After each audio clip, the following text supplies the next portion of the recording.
ഒരു പുതിയ എപ്പിസോഡിലേക്ക് എല്ലാവർക്കും സ്വാഗതം. പ്രവാസവേദി പരിപാടിയിൽ നമ്മുടെ കൂടെ എത്തിയിരിക്കുന്നത് ശാന്തിഗിരി ആശ്രമത്തിലെ സ്നേഹാത്മ സ്വാമിയും ജന്മനന്മ സ്വാമിയാണെന്ന് നമ്മുടെ കൂടെ എത്തിയിരിക്കുന്നത്. അവരെ വളരെ ഹാർദപൂർവ്വം ഈ പരിപാടിയിലേക്ക് സ്വാഗതം.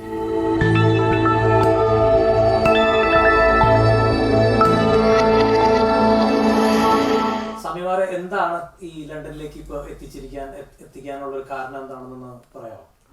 കഴിഞ്ഞൊരു വർഷമായി ശാന്തിഗിരി ആശ്രമത്തിൻ്റെ കലാ സാംസ്കാരിക പ്രവർത്തനങ്ങളും ചാരിറ്റബിളായിട്ടുള്ള ആക്ടിവിറ്റീസും നമ്മുടെ UK കേന്ദ്രീകരിച്ച് നടക്കുന്നുണ്ട്. പ്രധാനമായും അതിൻ്റെ മുന്നോട്ടുള്ള പ്രവർത്തനങ്ങളുമായിട്ട് ബന്ധപ്പെട്ടാണ് ഞങ്ങൾ ഇവിടെ എത്തിയത്. അതോടൊപ്പം തന്നെ ഈ ഒരു വരവിന് പ്രധാനമായും കുറേയേറെ ലക്ഷ്യങ്ങളുണ്ടായിരുന്നു. ഒന്ന്, ശാന്തിഗിരി ആശ്രമത്തിൻ്റെ സാംസ്കാരിക പ്രവർത്തനങ്ങൾ UK-യിൽ ഏകോപിപ്പിക്കുന്നതിനായി ശാന്തിഗിരിയുടെ സോഷ്യൽ ആൻഡ് ഒരു കൾച്ചറൽ ഓർഗനൈസേഷൻ നമ്മളിവിടെ പുതുതായി ആരംഭിച്ചു. കഴിഞ്ഞ ഒരു വർഷമായിട്ടുള്ളവരുടെ പ്രവർത്തനങ്ങളെ പ്രധാനമായിട്ട് നമ്മളൊന്ന് വിലയിരുത്തുന്ന സമയത്ത് UK-യിലെ ജനങ്ങളുടെ ജീവിതത്തിലേക്ക് കുറേയേറെ ഇറങ്ങിച്ചെല്ലാൻ അവർക്ക് കഴിഞ്ഞിട്ടുണ്ട്. പ്രത്യേകിച്ച് ഓൾഡ് ഏജ് ആൾക്കാരുടെ ജീവിതത്തിലുള്ള പ്രശ്നങ്ങൾ, മറ്റ് യൂത്തിൻ്റെ ജീവിതത്തിലുള്ള പ്രശ്നങ്ങൾ, പിന്നെ ക്യാൻസർ കെയർ പോലുള്ള കാര്യങ്ങളിൽ അതിനുള്ള ധനസമാഹരണം, അങ്ങനെയുള്ള ചെറിയ ചെറിയ പ്രവർത്തനങ്ങൾ കഴിഞ്ഞ ഒരു വർഷം ചെയ്തു UK-യിൽ.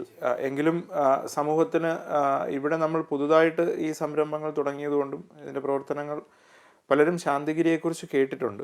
എല്ലാവർക്കും ശാന്തിഗിരി അറിയാം, കാരണം പലതരത്തിൽ ശാന്തിഗിരി എല്ലാവർക്കും അറിയാം. അത് മതാതീതമായൊരു അല്ലെങ്കിൽ ഒരു സെക്യുലർ സ്പിരിച്വാലിറ്റിയെ റെപ്രസെൻ്റ് ചെയ്യുന്ന ഓർഗനൈസേഷനാണെന്നൊക്കെ എല്ലാവർക്കും അറിയാമെങ്കിലും കൂടുതലായി അതിനെക്കുറിച്ച് എല്ലാവരിലേക്കും ശാന്തിഗിരിയെ കൂടുതലായി അറിയിക്കുക എന്ന ഒരു ലക്ഷ്യത്തിലാണ് തീർച്ചയായിട്ടും ഈ പ്രാവശ്യം ഞങ്ങൾ ഇവിടെ എത്തിച്ചേർന്നിരിക്കുന്നത്. ഒരുപാട് ലക്ഷ്യങ്ങളുണ്ടെന്ന് പറഞ്ഞു ഇവിടുത്തെ ഈ ഓർഗനൈസേഷൻ. ഇപ്പൊ സ്വാമിയോട് എത്തിക്കാനുള്ള എന്തെങ്കിലും പ്രത്യേക കാരണങ്ങൾ ഉണ്ടോ? ഇപ്പൊ പ്രധാനമായും ഗുരുവിന്റെ 90ാമത് ജന്മദിന ആഘോഷങ്ങൾ നടന്നുകൊണ്ടിരിക്കുന്ന ഒരു സന്ദർഭമാണ്. അത് കഴിഞ്ഞ ഓഗസ്റ്റ് 30 നമ്മുടെ ഇന്ത്യയുടെ ഉപരാഷ്ട്രപതി ഹമീദ് അൻസാരി അദ്ദേഹം ഉദ്ഘാടനം ചെയ്തുകൊണ്ടാണ് ഒരു വർഷം നീണ്ടു നിൽക്കുന്ന നവജ്യോതിശ്രീ കരുണാകര ഗുരു, ശാന്തിഗിരി ആശ്രമം സ്ഥാപക ഗുരുവാണ്, ഗുരുവിൻ്റെ 90th ബർത്ത്ഡേ സെലിബ്രേഷൻ, നവതി ആഘോഷങ്ങൾക്ക് തുടക്കം കുറിച്ചത്. അടുത്ത 2017 സെപ്റ്റംബർ വരെയാണ് ആഘോഷങ്ങൾ നീണ്ടു നിൽക്കുന്നത്. അപ്പോൾ അതിൻ്റെ ഭാഗമായി അതിൻ്റെ ആദ്യഘട്ടം പ്രവർത്തനങ്ങൾ ഇന്ത്യയുടെ അകത്താണ് പ്രധാനമായും നമ്മൾ കേന്ദ്രീകരിച്ചത്. അപ്പോൾ ഈ ഒരു സമയത്ത് പ്രധാനമായും ശാന്തിഗിരി എല്ലാവർക്കും അറിയാം. നവജ്യോതിശ്രീ കരുണാകര ഗുരുവിനെ കുറിച്ച് എല്ലാവരും കേട്ടിട്ടുണ്ട്. OV വിജയനെ പോലുള്ള എഴുത്തുകാരിലൂടെയും അല്ലെങ്കിൽ KR നാരായണൻ സാറിനെ പോലെയൊക്കെയുള്ള ഗുരുവിൻ്റെ പല ഫോളോവേഴ്സിലൂടെയും ഗുരുവിനെക്കുറിച്ച് ലോകം കേട്ടിട്ടുണ്ട്. ഗുരുസാഗരം എന്നൊരു പുസ്തകം തന്നെ അദ്ദേഹം എഴുതിയിട്ടുണ്ട്. അദ്ദേഹത്തിൻ്റെ പല പുസ്തകങ്ങളും ഗുരുവിനാണ് ഡെഡിക്കേറ്റ് ചെയ്തിരിക്കുന്നത്. ഒരു പുസ്തകത്തിൽ വായിച്ചത് ഓർക്കുന്നുണ്ട്, അതായത് ആള് പറഞ്ഞിരിക്കുന്നത് ഹീസ് ബിയോണ്ട് ട്രാൻസ്ലേഷൻ. അതായത് ആള് ഒരു പുസ്തകം തർജ്ജമ ചെയ്യാൻ തുടങ്ങിയപ്പോ ആള് പറഞ്ഞത് ഹീസ് ബിയോണ്ട് ട്രാൻസ്ലേഷൻ എന്നാണ്. അത് അദ്ദേഹം പറഞ്ഞത് ഗുരു തർജ്ജമയില്ലാത്ത അനുഭവം എന്നാണ് അദ്ദേഹം പറഞ്ഞത്. പിന്നെ ഗുരുവിനെ കുറിച്ച് ലോകം കേട്ടറിയുകയും കണ്ടറിയുകയൊക്കെ ചെയ്തിട്ടുണ്ടെങ്കിലും ഗുരുവിൻ്റെ ഒരു യഥാർത്ഥ ജീവിതത്തിൻ്റെ ആഴം എന്താണ് എന്നുള്ളത് ലോകത്തിന് മനസ്സിലാക്കാൻ കഴിഞ്ഞിട്ടില്ല എന്നാണ് എനിക്ക് തോന്നിയിട്ടുള്ളത്. ഗുരുവിനെ കുറിച്ച് എല്ലാവരും കേട്ടിട്ടുണ്ട്. അപ്പോൾ പ്രത്യേകിച്ച് ഭാരതം എന്ന് പറയുന്നത് ഗുരുക്കന്മാരാൽ സമ്പന്നമായൊരു നാടാണ്. ഇപ്പോൾ ഭഗവാൻ ശ്രീകൃഷ്ണൻ മുതലിങ്ങോട്ട്, ശ്രീബുദ്ധൻ മുതലിങ്ങോട്ട് ലോകം അറിയപ്പെടുന്ന പ്രവാചകന്മാരെയും ഗുരുക്കന്മാരെയൊക്കെ എടുക്കുമ്പോൾ അവരെ ലോകത്തിന് സംഭാവന നൽകിയ നാടാണ് നമ്മുടെ ഭാരതം എന്ന് പറയുന്നത്. ഗുരുവിലൂടെ ലോകത്തിന് എന്താണ് നേടാൻ കഴിഞ്ഞത്? അപ്പോൾ ഇപ്പം നമുക്ക് ഒരുപാട് ഗ്രേറ്റ് ആയിട്ടുള്ള മാസ്റ്റേഴ്സ് ഇന്ത്യയിലുണ്ട്. അപ്പോൾ നവജ്യോതിശ്രീ കരുണാകര ഗുരു എന്ന മഹാനായ ഗുരു, അദ്ദേഹത്തിന് ലോകത്തിന് മുമ്പിൽ ഈ 90th ബർത്ത്ഡേ സെലിബ്രേഷനിൽ അദ്ദേഹത്തെ ലോകത്തെ അറിയിക്കണമെന്ന് പറയുന്നൊരു ലക്ഷ്യമുണ്ടായിരുന്നു. അപ്പോൾ അതിനെക്കുറിച്ച് ചർച്ച ചെയ്ത അവസരത്തിൽ കേരള ഭാഷാ ഇൻസ്റ്റിറ്റ്യൂട്ട് ഗുരുവിൻ്റെ ജീവചരിത്രത്തെ സംബന്ധിച്ചൊരു പുസ്തകം ഇറക്കി, നവജ്യോതിശ്രീ കരുണാകര ഗുരു എന്ന് പറഞ്ഞിട്ട്. ഈ പുസ്തകം കുറഞ്ഞ ഒരു 3 മാസങ്ങൾ കൊണ്ട് തന്നെ ഏകദേശം 1 മില്യണിൽ കൂടുതൽ കോപ്പി കേരളത്തിൽ വിറ്റഴിയപ്പെട്ടു. ഭാഷാ ഇൻസ്റ്റിറ്റ്യൂട്ടിൻ്റെ ചരിത്രത്തിൽ തന്നെ ഏറ്റവും കോപ്പികൾ വിറ്റഴിയപ്പെട്ട ഒരു പുസ്തകമായിരുന്നു അത്. അപ്പോൾ അതിനെ വിവിധ റീജിയണൽ ലാംഗ്വേജുകളിലേക്ക് നമ്മൾ മൊഴിമാറ്റം നടത്തി. അപ്പോൾ കഴിഞ്ഞൊരു 6 മാസം മുമ്പ് ഞാൻ UK വന്ന സമയത്ത് ഇവിടെ മലയാളി അസോസിയേഷനൊക്കെ ആയിട്ട് ചേർന്നിട്ട് ഞങ്ങൾ കുറച്ച് ചെറിയ ചെറിയ പ്രോഗ്രാമുകൾ ഇവിടെ കുട്ടികൾക്ക് വേണ്ടിയും ഇവിടുത്തെ കുടുംബങ്ങൾക്ക് വേണ്ടിയും സംഘടിപ്പിച്ചിരുന്നു. ഈ അവസരത്തിൽ നമ്മളുടെ ഈസ്റ്റ് MP ആയ സ്റ്റീവൻ ടിംസ്, പിന്നെ നമ്മുടെ ഇവിടുത്തെ കൗൺസിലർ ജോസ് അലക്സാണ്ടർ, അപ്പോൾ അങ്ങനെയുള്ളവരൊക്കെ നമ്മളുടെ ഈ പുസ്തകത്തെക്കുറിച്ച് കേൾക്കാനിടയായ സമയത്തും ഇതിൻ്റെ ഈ ഒരു സർക്കുലേഷനും ഗുരുവിൻ്റെ ജീവിതത്തിൻ്റെ പ്രസക്തിയൊക്കെ കേൾക്കാനിടയായ അവസരത്തിൽ എന്തുകൊണ്ട് അതിൻ്റെ ഇംഗ്ലീഷ് വെർഷൻ്റെ ഒരു പണിപ്പുരയിലായിരുന്നു. അപ്പോൾ എന്തുകൊണ്ട് ആ ഇംഗ്ലീഷ് വെർഷൻ നമുക്ക് ലണ്ടനിൽ വെച്ച് പ്രകാശിപ്പിച്ചു? കാരണം ഈ ഇംഗ്ലീഷ് എന്ന ഭാഷയുടെ അല്ലെങ്കിൽ സൂര്യൻ അസ്തമിക്കാത്ത സാമ്രാജ്യം എന്നത് ഒരു കാലത്ത് കുട്ടിക്കാലത്ത് സ്കൂളിലൊക്കെ പഠിക്കുമ്പോൾ സൂര്യൻ അസ്തമിക്കാത്ത സാമ്രാജ്യം എന്നത് എന്നെ എപ്പോഴും ചിന്തയിലേക്ക് കൊണ്ടുപോയിട്ടുള്ളൊരു കാര്യമാണ്. അപ്പോൾ അദ്ദേഹം ചോദിച്ചു, എന്തുകൊണ്ട് സ്വാമി നമുക്ക് ബ്രിട്ടീഷ് പാർലമെൻറ്റിൽ വെച്ചിട്ട് അതിൻ്റെ ഒരു റിലീസ് ചെയ്യാൻ പാടില്ലേ? അപ്പോൾ ഞാൻ നോക്കിയപ്പോൾ ലോകത്തിൻ്റെ ഒരു ലോക അധിപതിയായിരുന്ന ഒരു രാജ്യത്തിൻ്റെ പാർലമെൻറ്റിൽ വെച്ചിട്ട് ഒരു മഹാനായ ഗുരുവിൻ്റെ അതൊരു മഹാഭാഗ്യമല്ലേ. അപ്പോൾ അതിനെക്കുറിച്ച് തീരുമാനിക്കുകയും ഈ കഴിഞ്ഞ 24-ാം തീയതി ഹൗസ് ഓഫ് കോമൺസിൽ വെച്ചിട്ട് സ്റ്റീഫൻ ടിംസ്, നമ്മുടെ എന്താ പറയുക വേറൊരു MP ഉണ്ടായിരുന്നു വീരേന്ദ്ര ശർമ്മ, അങ്ങനെ തുടങ്ങി മഞ്ജു യഥാർത്ഥത്തിൽ നമ്മുടെ ക്രോയ്ഡൺ മേയറായിരുന്നു. മഞ്ജു യഥാർത്ഥത്തിൽ ശാന്തിഗിരി ആശ്രമത്തിന് തൊട്ടടുത്ത് തന്നെ ജനിച്ചു വളർന്ന ആണ്. അപ്പോൾ മഞ്ജുവിൻ്റെയൊക്കെ ഒരു പ്രോത്സാഹനം. അപ്പോൾ അവരെല്ലാവരും ചേർന്നിട്ടാണ് ഇതിൻ്റെ ഒരു റിലീസ് നടത്തിയത്. അപ്പോൾ ടിംസ് അതിനൊരു ആമുഖമൊക്കെ എഴുതിയിരുന്നു ഈ ഒരു പുസ്തകത്തിന് വേണ്ടി. അപ്പോൾ ഇനി അതിൻ്റെ ഒരു വലിയ സർക്കുലേഷൻ നമ്മൾ UK നടത്തുന്നത്. പ്രധാനമായും ഞങ്ങളെ ലണ്ടനിലേക്ക് എത്തിച്ചൊരു ഇതാണ്. അതോടൊപ്പം തന്നെ ഗുരുവിൻ്റെ ഈ നവതി ആഘോഷങ്ങളുടെ ഭാഗമായി UK മലയാളികളെ ശാന്തിഗിരിയെ പരിചയപ്പെടുത്താൻ വേണ്ടി അപ്പോൾ ഒരു വലിയൊരു ആധ്യാത്മികമായ സദസ്സിലേക്ക് ഇവിടെ പലരും കടന്നു വരാൻ ചിലപ്പോൾ വിമുഖത കാണിക്കും. അവരുടെ ജീവിതത്തിൻ്റെ സാഹചര്യങ്ങൾ കൊണ്ടും പലപ്പോഴും ആധ്യാത്മികതയെ ഭൗതിക ജീവിതത്തിൽ നിന്ന് വേറിട്ട് നിൽക്കുന്ന ഒന്നായിട്ടാണ് പലപ്പോഴും കാണുന്നതെന്നാണ് എനിക്ക് തോന്നിയിട്ടുള്ളത്. ആയിരിക്കാം, അത് ഞാനതിനൊരു അങ്ങനെ പറഞ്ഞല്ല. അപ്പോൾ തീർച്ചയായിട്ടും അവരെ ഇതിനൊന്ന് പരിചയപ്പെടുത്താൻ പറ്റുന്നത് കുറച്ചുകൂടെ സാംസ്കാരികമായ വേദികൾ സൃഷ്ടിക്കുന്നതാണ് നല്ലത് എന്നുള്ള ഒരു ചിന്ത. അപ്പോൾ ആ ഒരു ചിന്തയാണ് ശാന്തിഗിരി കൾച്ചറൽ ആൻഡ് സോഷ്യൽ സെൻറ്ററിനെ ഒരു കലാഞ്ജലി എന്ന ഒരു പ്രോഗ്രാം 29-ാം തീയതി ഈസ്റ്റ് ഹാമിൽ സംഘടിപ്പിക്കാൻ പ്രേരിപ്പിച്ചത്. ആശയങ്ങളെ അതിനകത്ത് അവതരിപ്പിക്കുകയും ചെയ്യാം. എന്നാൽ വരുന്ന കുടുംബങ്ങൾക്ക് അവർക്ക് ആ കുറഞ്ഞ സമയത്തിൽ ജീവിതത്തിലൊരു എൻ്റർടൈൻമെൻറ്റും ആവും. എന്നാൽ ഈ കാര്യത്തെ അവർക്ക് മനസ്സിലാവുകയും ചെയ്യും. നമ്മുടെ പ്രേക്ഷകർക്ക് അറിയേണ്ടത് എന്താണ് ശാന്തിഗിരി? ശാന്തിഗിരി നിലകൊള്ളുന്നത് എന്തിനു വേണ്ടിയാണ്? ആ വാക്കിൽ തന്നെ യഥാർത്ഥത്തിൽ ശാന്തിഗിരിയുടെ ഒരു മീനിങ് ഉണ്ട്. ശാന്തിയുടെ ഒരു ഗിരിശൃംഗമാണ് യഥാർത്ഥത്തിൽ ശാന്തിഗിരി. പിന്നെ ശാന്തിഗിരി എന്നും പിന്നെ ഇപ്പോൾ യഥാർത്ഥത്തിൽ ലിൻഡോയുടെ അല്ലെങ്കിൽ ഗർഷോം ചാനലിലൂടെ ഞങ്ങൾ 2 സന്യാസിമാരെയാണ് ഇവിടെ പ്രധാനമായിട്ടും ഇൻട്രൊഡ്യൂസ് ചെയ്തത്. സ്വാഭാവികമായിട്ട് ഇതൊരു പ്രത്യേക മതത്തിനെ റെപ്രസെൻ്റ് ചെയ്യുന്നതാകാമെന്നൊരു ചിന്ത വേണമെങ്കിൽ വരാം. പക്ഷെ ശാന്തിഗിരിയുടെ ഒരു അടിസ്ഥാന ആശയം തന്നെ മതാതീതമായ ആത്മീയത എന്നുള്ളതാണ്. മതാതീതം ഒരു സെക്കുലർ സ്പിരിച്വാലിറ്റിയാണ്. യാതൊരുവിധ പ്രസക്തിയും ശാന്തിഗിരിയിൽ ഇല്ല എന്ന് തന്നെ പറയാം. ആധ്യാത്മികതയ്ക്ക് ശാന്തിഗിരിയിൽ വളരെ പ്രസക്തിയുണ്ട്. ആത്മീയത മതത്തിന് അതീതമാണ് എന്ന ഒരു സങ്കല്പമാണ് ശാന്തിഗിരിയുടെ ആശയത്തിൻ്റെ അടിസ്ഥാനം, സനാതന ധർമ്മം. അപ്പോൾ ആ ആശയത്തിലേക്ക് ലോകത്തിനെ എങ്ങനെ കൊണ്ടുവരാം, ലോകത്തിലേക്ക് എങ്ങനെ ആശയത്തെ കൊടുക്കാം. അതിനപ്പുറത്ത് ശാന്തിഗിരി ലോകത്തിലെ കുടുംബ ബന്ധങ്ങൾക്ക് മൂല്യങ്ങൾ കൽപ്പിക്കുന്ന, ലോകത്തെ യുവതലമുറയുടെ ഭാവിയെക്കുറിച്ച് ചിന്തിക്കുന്ന, സാമൂഹിക സാംസ്കാരിക രംഗങ്ങളിൽ വളരെയധികം ഇടപഴകുന്ന ഒരു പ്രസ്ഥാനം കൂടെയാണ്.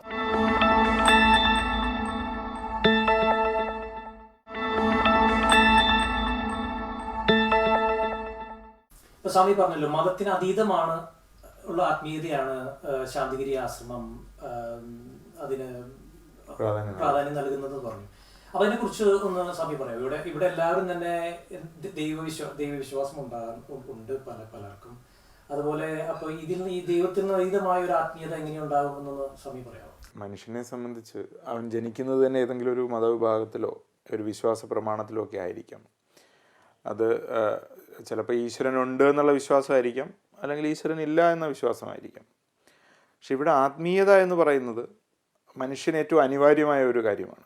എനിക്ക് തോന്നുന്ന കഴിഞ്ഞ ഒരു കുറേയേറെ കാലങ്ങളിൽ മനുഷ്യന് വിശ്വസിച്ചത് ആധ്യാത്മികത എന്നത് അല്ലെങ്കിൽ ആത്മീയത എന്നത് ഭൗതിക ജീവിതത്തിൽ നിന്ന് വേറിട്ട് നിൽക്കുന്ന ഒന്നാണെന്നാണ്. ശാന്തിഗിരിയുടെ ഒരു കാഴ്ചപ്പാടിൽ പറയുകയാണെങ്കിൽ ആത്മീയതയും ഭൗതികതയും പരസ്പര പൂരകങ്ങളാണ് എന്നുള്ളതാണ് ശാന്തിഗിരി ലോകത്തിന് നൽകുന്ന ഏറ്റവും വലിയ സന്ദേശം. എന്നെ ജീവിക്കാൻ പ്രേരിപ്പിക്കുന്ന ഏറ്റവും വലിയ ഘടകം തീർച്ചയായിട്ടും എൻ്റെ ആത്മാവ് തന്നെയാണ്. കാരണം അതില്ലാതെ ഈ ലോകത്ത് ഒരിക്കലും ജീവിക്കാൻ നമുക്ക് കഴിയില്ല. അപ്പോൾ തീർച്ചയായിട്ടും ഭൗതികമായ ജീവിതത്തിൽ അപ്പോൾ നമ്മളുടെ ആത്മാവിന് പ്രാധാന്യം കൊടുക്കുക എന്നുള്ളത് വളരെ പ്രാധാന്യമർഹിക്കുന്ന ഒന്നാണ്. അപ്പോൾ ആത്മാവിൻ്റെ ഒരു അപ്ലിഫ്റ്റ്മെൻറ്റ്, അതിൻ്റെ ഒരു ഉന്നതി, അതിനെ എങ്ങനെ ജീവിതത്തിൽ കൊണ്ടുവരാമെന്നുള്ളതിനെ സംബന്ധിച്ചാണ്. ഇപ്പോൾ ആധുനികമായ നമ്മളിപ്പോൾ ഒരു എന്താ പറയുക, ഒരു ഈശ്വര വിശ്വാസത്തിൽ അധിഷ്ഠിതമായി നിന്ന് പറയുന്നതിനേക്കാൾ അപ്പുറത്ത് നമ്മുടെ ഭൗതികമായ ഇന്നത്തെ സിദ്ധാന്തങ്ങളിൽ നിന്ന്, ഇന്നത്തെ മെറ്റീരിയലായിട്ടുള്ള തിയറീസിൽ നിന്ന് നമ്മൾ സംസാരിക്കുകയാണെങ്കിൽ തന്നെ ഇന്നത്തെ ആധുനിക മാനേജ്മെൻറ്റ് സംവിധാനങ്ങളൊക്കെ ഏറ്റവും പ്രൊമോട്ട് ചെയ്യുന്നത് സ്പിരിച്വൽ കോഷ്യൻ്റ് എന്ന് പറയുന്ന ഒരു ഭാഗത്തെയാണ്. മനുഷ്യൻ്റെ ബുദ്ധിശക്തിയിലൂടെ മനുഷ്യനെ ഒരു ഇക്വിലിബ്രിയത്തിലേക്ക് എത്തിക്കാമെന്ന് ഒരു കാലത്ത് സമൂഹം ചിന്തിച്ചിരുന്നു. അത് കഴിഞ്ഞിട്ട് അവൻ്റെ ഇമോഷൻസിനെ എല്ലാം നമുക്ക് ക്യാപ്ചർ ചെയ്ത് കഴിഞ്ഞാൽ, അതിനെല്ലാം നേരെയാക്കി കഴിഞ്ഞാൽ സമൂഹം ഒരു സന്തുലിതാവസ്ഥ പ്രാപിക്കും എന്ന് മനുഷ്യൻ ചിന്തിച്ചിരുന്നു. ഇതെല്ലാം കഴിഞ്ഞപ്പോൾ കഴിഞ്ഞ ഒരു 2-3 ദശാബ്ദക്കാലമായി ലോകത്തെ കോർപ്പറേറ്റ് ലോകം ഉൾപ്പെടെയുള്ളവർ ഏറ്റവും കൂടുതൽ ചിന്തിച്ച ഒരു കാര്യം എൻ്റെ ഒരു മനസ്സിൽ തോന്നിയത്, ഈ ലോകം അനുഭവിക്കുന്ന ഏറ്റവും വലിയൊരു ദാരിദ്ര്യം എന്ന് പറയുന്നത് സമ്പത്തോ അല്ലെങ്കിൽ മറ്റു കാര്യങ്ങളോ ഒന്നുമല്ല. ലോകം അനുഭവിക്കുന്ന ഏറ്റവും വലിയ ദാരിദ്ര്യം എന്ന് പറയുന്നത് ആധ്യാത്മികമായ ദാരിദ്ര്യമാണ്. ഇന്നിപ്പോൾ ഞാൻ ഈ കഴിഞ്ഞ ഒരു വർഷമായി UK പ്രധാനമായും വന്നു പോവുകയും ഇവിടുത്തെ സമൂഹവുമായി ഇടപഴകുകയും ചെയ്യുന്ന ഒരു വ്യക്തിയാണ്. എനിക്ക് മനസ്സിലായ ഒരു കാര്യം എന്ന് പറയുന്നത്, പലപ്പോഴും ഇവിടെയുള്ള കൂടുതലും മനുഷ്യരും വലിയ സ്ട്രെസ് അനുഭവിക്കുന്നവരാണ്. ജീവിതത്തിൻ്റെ തൊഴിൽപരമായ പ്രശ്നങ്ങളും ജീവിത പ്രശ്നങ്ങളും ബിസിനസ്സും. അപ്പോൾ ഇതിലൊക്കെ പലപ്പോഴും അവർക്കൊരു എവിടെയൊക്കെ ഒരു സംതൃപ്തി കുറവ് എനിക്ക് ഫീൽ ചെയ്തിട്ടുണ്ട്, ഒരു മെജോറിറ്റി ആൾക്കാരുടെ ജീവിതത്തിലും. ലോകമെമ്പാടുമുള്ള പ്രവണതയാണെങ്കിലും ഇപ്പം നമ്മളുടെയൊക്കെ ഒരു കേരളമൊക്കെ എടുക്കുമ്പോൾ അത് കമ്പാരിറ്റീവ്ലി കുറവല്ലേ. നമ്മളൊരു വലിയൊരു സിറ്റിയുമായിട്ട് കമ്പയർ ചെയ്യുമ്പോൾ അവിടെയുള്ള ജനങ്ങൾക്കൊക്കെ പൊതുവെ, ഞാൻ ലണ്ടൻ മാത്രമല്ല, ഇപ്പോൾ ബാംഗ്ലൂരോ ഇന്ത്യയിലെ തന്നെ വൻ നഗരങ്ങൾ എടുക്കുമ്പോൾ ഇതേ റേഷ്യോയിൽ തന്നെയാണ് അത് നിൽക്കുന്നത്. അപ്പോൾ അതിൻ്റെ പ്രധാന ഒരു കാരണം എന്ന് പറയുന്ന ഒരു ആധ്യാത്മിക ദാരിദ്ര്യമാണ്. ഇപ്പോൾ ഭാരതം പോലുള്ള ലോകം ശ്രദ്ധിക്കപ്പെടുന്ന രാജ്യങ്ങൾ, ഇന്ന് ലോകം ഏറ്റവും ശ്രദ്ധിക്കപ്പെടുന്ന രാജ്യങ്ങളിലൊന്നാണ് ഭാരതം. അത് ആധ്യാത്മിക രംഗത്തും ഭൗതികമായ രംഗത്തും അല്ലേ.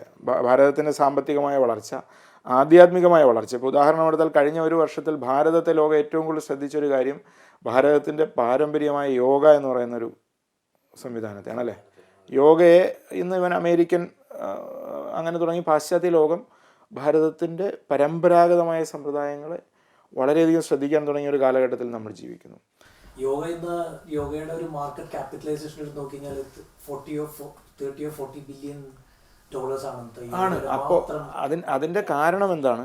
മനുഷ്യന് അവൻ്റെ ഭൗതികമായ ഏണിങ്, മെറ്റീരിയലായിട്ടുള്ള അവൻ്റെ അച്ചീവ്മെൻറ്റ്സിനേക്കാൾ അപ്പുറത്ത് എന്തൊക്കെയോ അവൻ്റെ ആത്മാവിന്, അവൻ്റെ ഉള്ളിന്, അവൻ്റെ ഇന്നർ, അവൻ്റെ മനസ്സിന് എന്തൊക്കെയോ ആവശ്യമാണെന്ന ചിന്തയാണ്, തോന്നലാണ് മെഡിറ്റേഷനിലേക്ക്. അപ്പോൾ അത് തീർച്ചയായിട്ടും ഭൗതികമായ ദാരിദ്ര്യമല്ല, അവന് സമ്പത്തില്ലാത്ത, അതൊരു ആധ്യാത്മികമായ ഒരു പോവർട്ടിയാണത്. It's a spiritual poverty. അപ്പൊ ഈ ശാന്തിഗിരി ആശ്രമത്തിന് എന്താണ് ഇപ്പോൾ നാട്ടിലെ സേവനങ്ങളിലൂടെ എന്താണ് ഈ ഒരു കുറവിനും അല്ലെങ്കിൽ സാധാരണ ആൾക്കാരുകളെ ആ ഒരു മെച്യൂരിറ്റി കൊണ്ടുവരവാണ്? ശാന്തിഗിരിയുടെ ഒരു സങ്കല്പത്തിൽ നമ്മൾ ലോകത്തിനൊരു വലിയ സമ്പത്ത് കൊടുക്കുന്നതോ അല്ലെങ്കിൽ ഒരാൾക്കൊരു വീട് വെച്ച് കൊടുക്കുന്നതിനേക്കാളൊക്കെ അപ്പുറത്ത് അവനെ ആധ്യാത്മികമായ ശക്തിയുള്ളവനാക്കി ആദ്യം മാറ്റിക്കഴിഞ്ഞാൽ അവൻ്റെ ദാരിദ്ര്യത്തിൽ പോലും അവന് ഒരു മനസ്സമാധാനം ഉണ്ടാകുമെന്ന് പറയുന്നൊരു വലിയ സന്ദേശമുണ്ട്.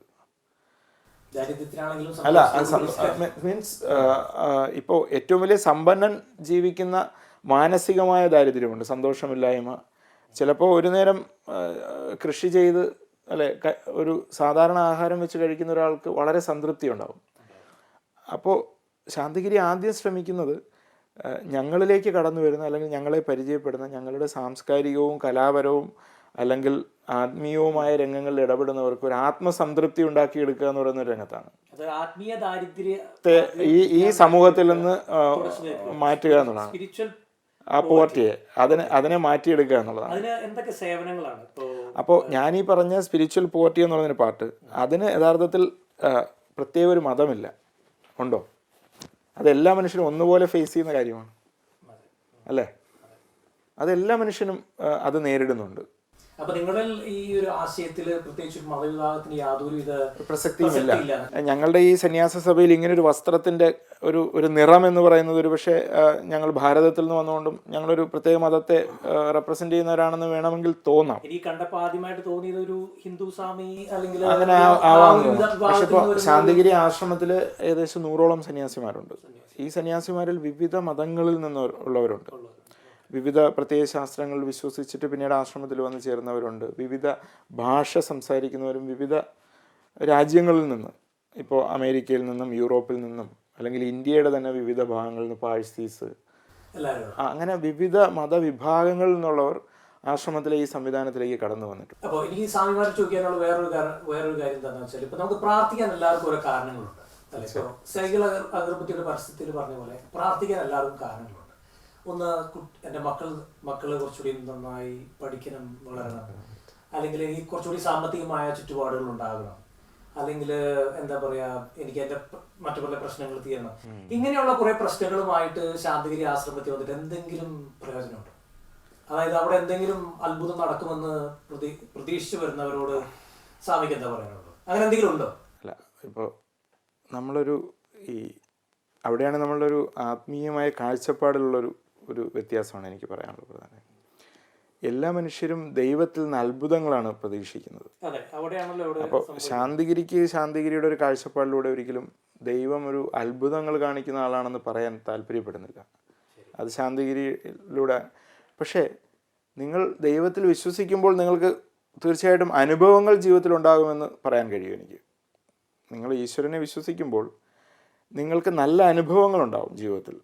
നിങ്ങൾ വിശ്വസിക്കുകയും അത് അങ്ങനെ വരുമ്പോൾ, പക്ഷെ ഒരിക്കലും ഒരു അത്ഭുതം നിങ്ങളുടെ ജീവിതത്തിൽ സംഭവിക്കുമെന്ന് പറയാൻ. അപ്പോൾ നേരത്തെ നമ്മൾ പറഞ്ഞപ്പോൾ ഒരറിയപ്പെടുന്ന എഴുത്തുകാരനായ OV വിജയനെ കുറിച്ച് പറഞ്ഞു. അദ്ദേഹം ശാന്തിഗിരിയിലേക്ക് വരുന്നത് ഒരു 80കളുടെ ആരംഭത്തിലാണ്. അദ്ദേഹം ശാന്തിഗിരി ആശ്രമത്തിലേക്ക് കടന്നു വരുന്നത്. അദ്ദേഹത്തിൻ്റെ സഹോദരിയായ OV ഉഷ അവരിങ്ങനെ തൻ്റെ സഹോദരനെ കൂട്ടിക്കൊണ്ടുവരികയായിരുന്നു. അപ്പോൾ അവർ കരുണാകര ഗുരുവിനെ ജീവിതത്തിൽ ഗുരുവായി സ്വീകരിച്ചിരുന്നു. അപ്പം അങ്ങനെ ശാന്തിഗിരിയിലേക്ക് കടന്നു വരുന്ന സമയത്ത് വിജയൻ സാർ പറഞ്ഞത്, അദ്ദേഹത്തിനൊരു ചിന്താ ദാരിദ്ര്യമുള്ള സമയത്താണ് അദ്ദേഹം വന്നത്. അതായത് പുള്ളി ഒരു വലിയ സൈദ്ധാന്തികനും ഭയങ്കര ചിന്താശേഷിയുള്ള ഒരു മനുഷ്യൻ. അപ്പോൾ ഖസാക്കിൻ്റെ ഇതിഹാസം എന്ന അദ്ദേഹത്തിൻ്റെ വിശ്വവിഖ്യാതമായ നോവലിന് ശേഷം അദ്ദേഹത്തിനൊരു എഴുത്തിൻ്റെ ഒരു പ്രത്യേക ഒരു ബ്ലോക്ക് വന്ന സമയത്താണ് അദ്ദേഹം ഗുരുവിനെ കണ്ടുമുട്ടിയെന്ന് അദ്ദേഹം തന്നെ പറഞ്ഞിട്ടുണ്ട്. അപ്പോൾ അദ്ദേഹം പറഞ്ഞത്, ഗുരുവിൻ്റെ മുമ്പിലിരിക്കുന്ന സമയത്ത് അതെൻ്റെ ചിന്താ സരണികളിൽ, എൻ്റെ ചിന്താമണ്ഡലങ്ങളിൽ വിസ്ഫോടനങ്ങൾ ഉണ്ടാക്കി. ചിരപ്രതിഷ്ഠനായിരിക്കുന്ന ഗുരു യഥാർത്ഥത്തിൽ ഒരു മഹാചലനമാണ്. അപ്പോൾ അദ്ദേഹം അതിനെക്കുറിച്ച് പറഞ്ഞ വാക്കുകളാണ് സാഹിബ്, നിശബ്ദനായ ഗുരു. ചിരപ്രതിഷ്ഠനായിരിക്കുന്ന ഗുരു യഥാർത്ഥത്തിൽ ഒരു മഹാചലനമാണ് എന്ന് അദ്ദേഹം ആദ്യം ഉറങ്ങിക്കിടക്കുന്ന എൻ്റെ ജീവാണുക്കളെ ഗുരുവിൻ്റെ ഒരു നോട്ടം കൊണ്ട് വിഭ്രംശം, ചലനം ഉണ്ടാക്കി. അത് എനിക്ക് പറയാൻ പറ്റത്തില്ല, അത് തർജ്ജമയില്ലാത്ത അനുഭവം എന്നാണ് അദ്ദേഹം പറഞ്ഞത്. അപ്പം അങ്ങനെ ഒരു ഗുരുവുമായുള്ള കൂടിക്കാഴ്ചയിൽ നിങ്ങളുടെ ജീവിതത്തിൽ നിങ്ങളറിയാതെ സംഭവിക്കുന്നൊരു മാറ്റമാണ് ആധ്യാത്മികത എന്ന് പറയുന്നത്. അത് നിങ്ങളുടെ ജീവിതത്തിൽ എന്ത് മാറ്റങ്ങൾ വേണമെങ്കിലും ഉണ്ടാകും. അത് തീർച്ചയായിട്ടും നിങ്ങളുടെ ഇന്നർ സോളിലുണ്ടാകുന്ന, നിങ്ങളുടെ ആത്മാവിൻ്റെ ഉള്ളിൽ നിന്നുണ്ടാകുന്ന ഒരു പരിണാമമാണത്. ഇവല്യൂഷൻ അതൊരു അത്ഭുതമല്ല.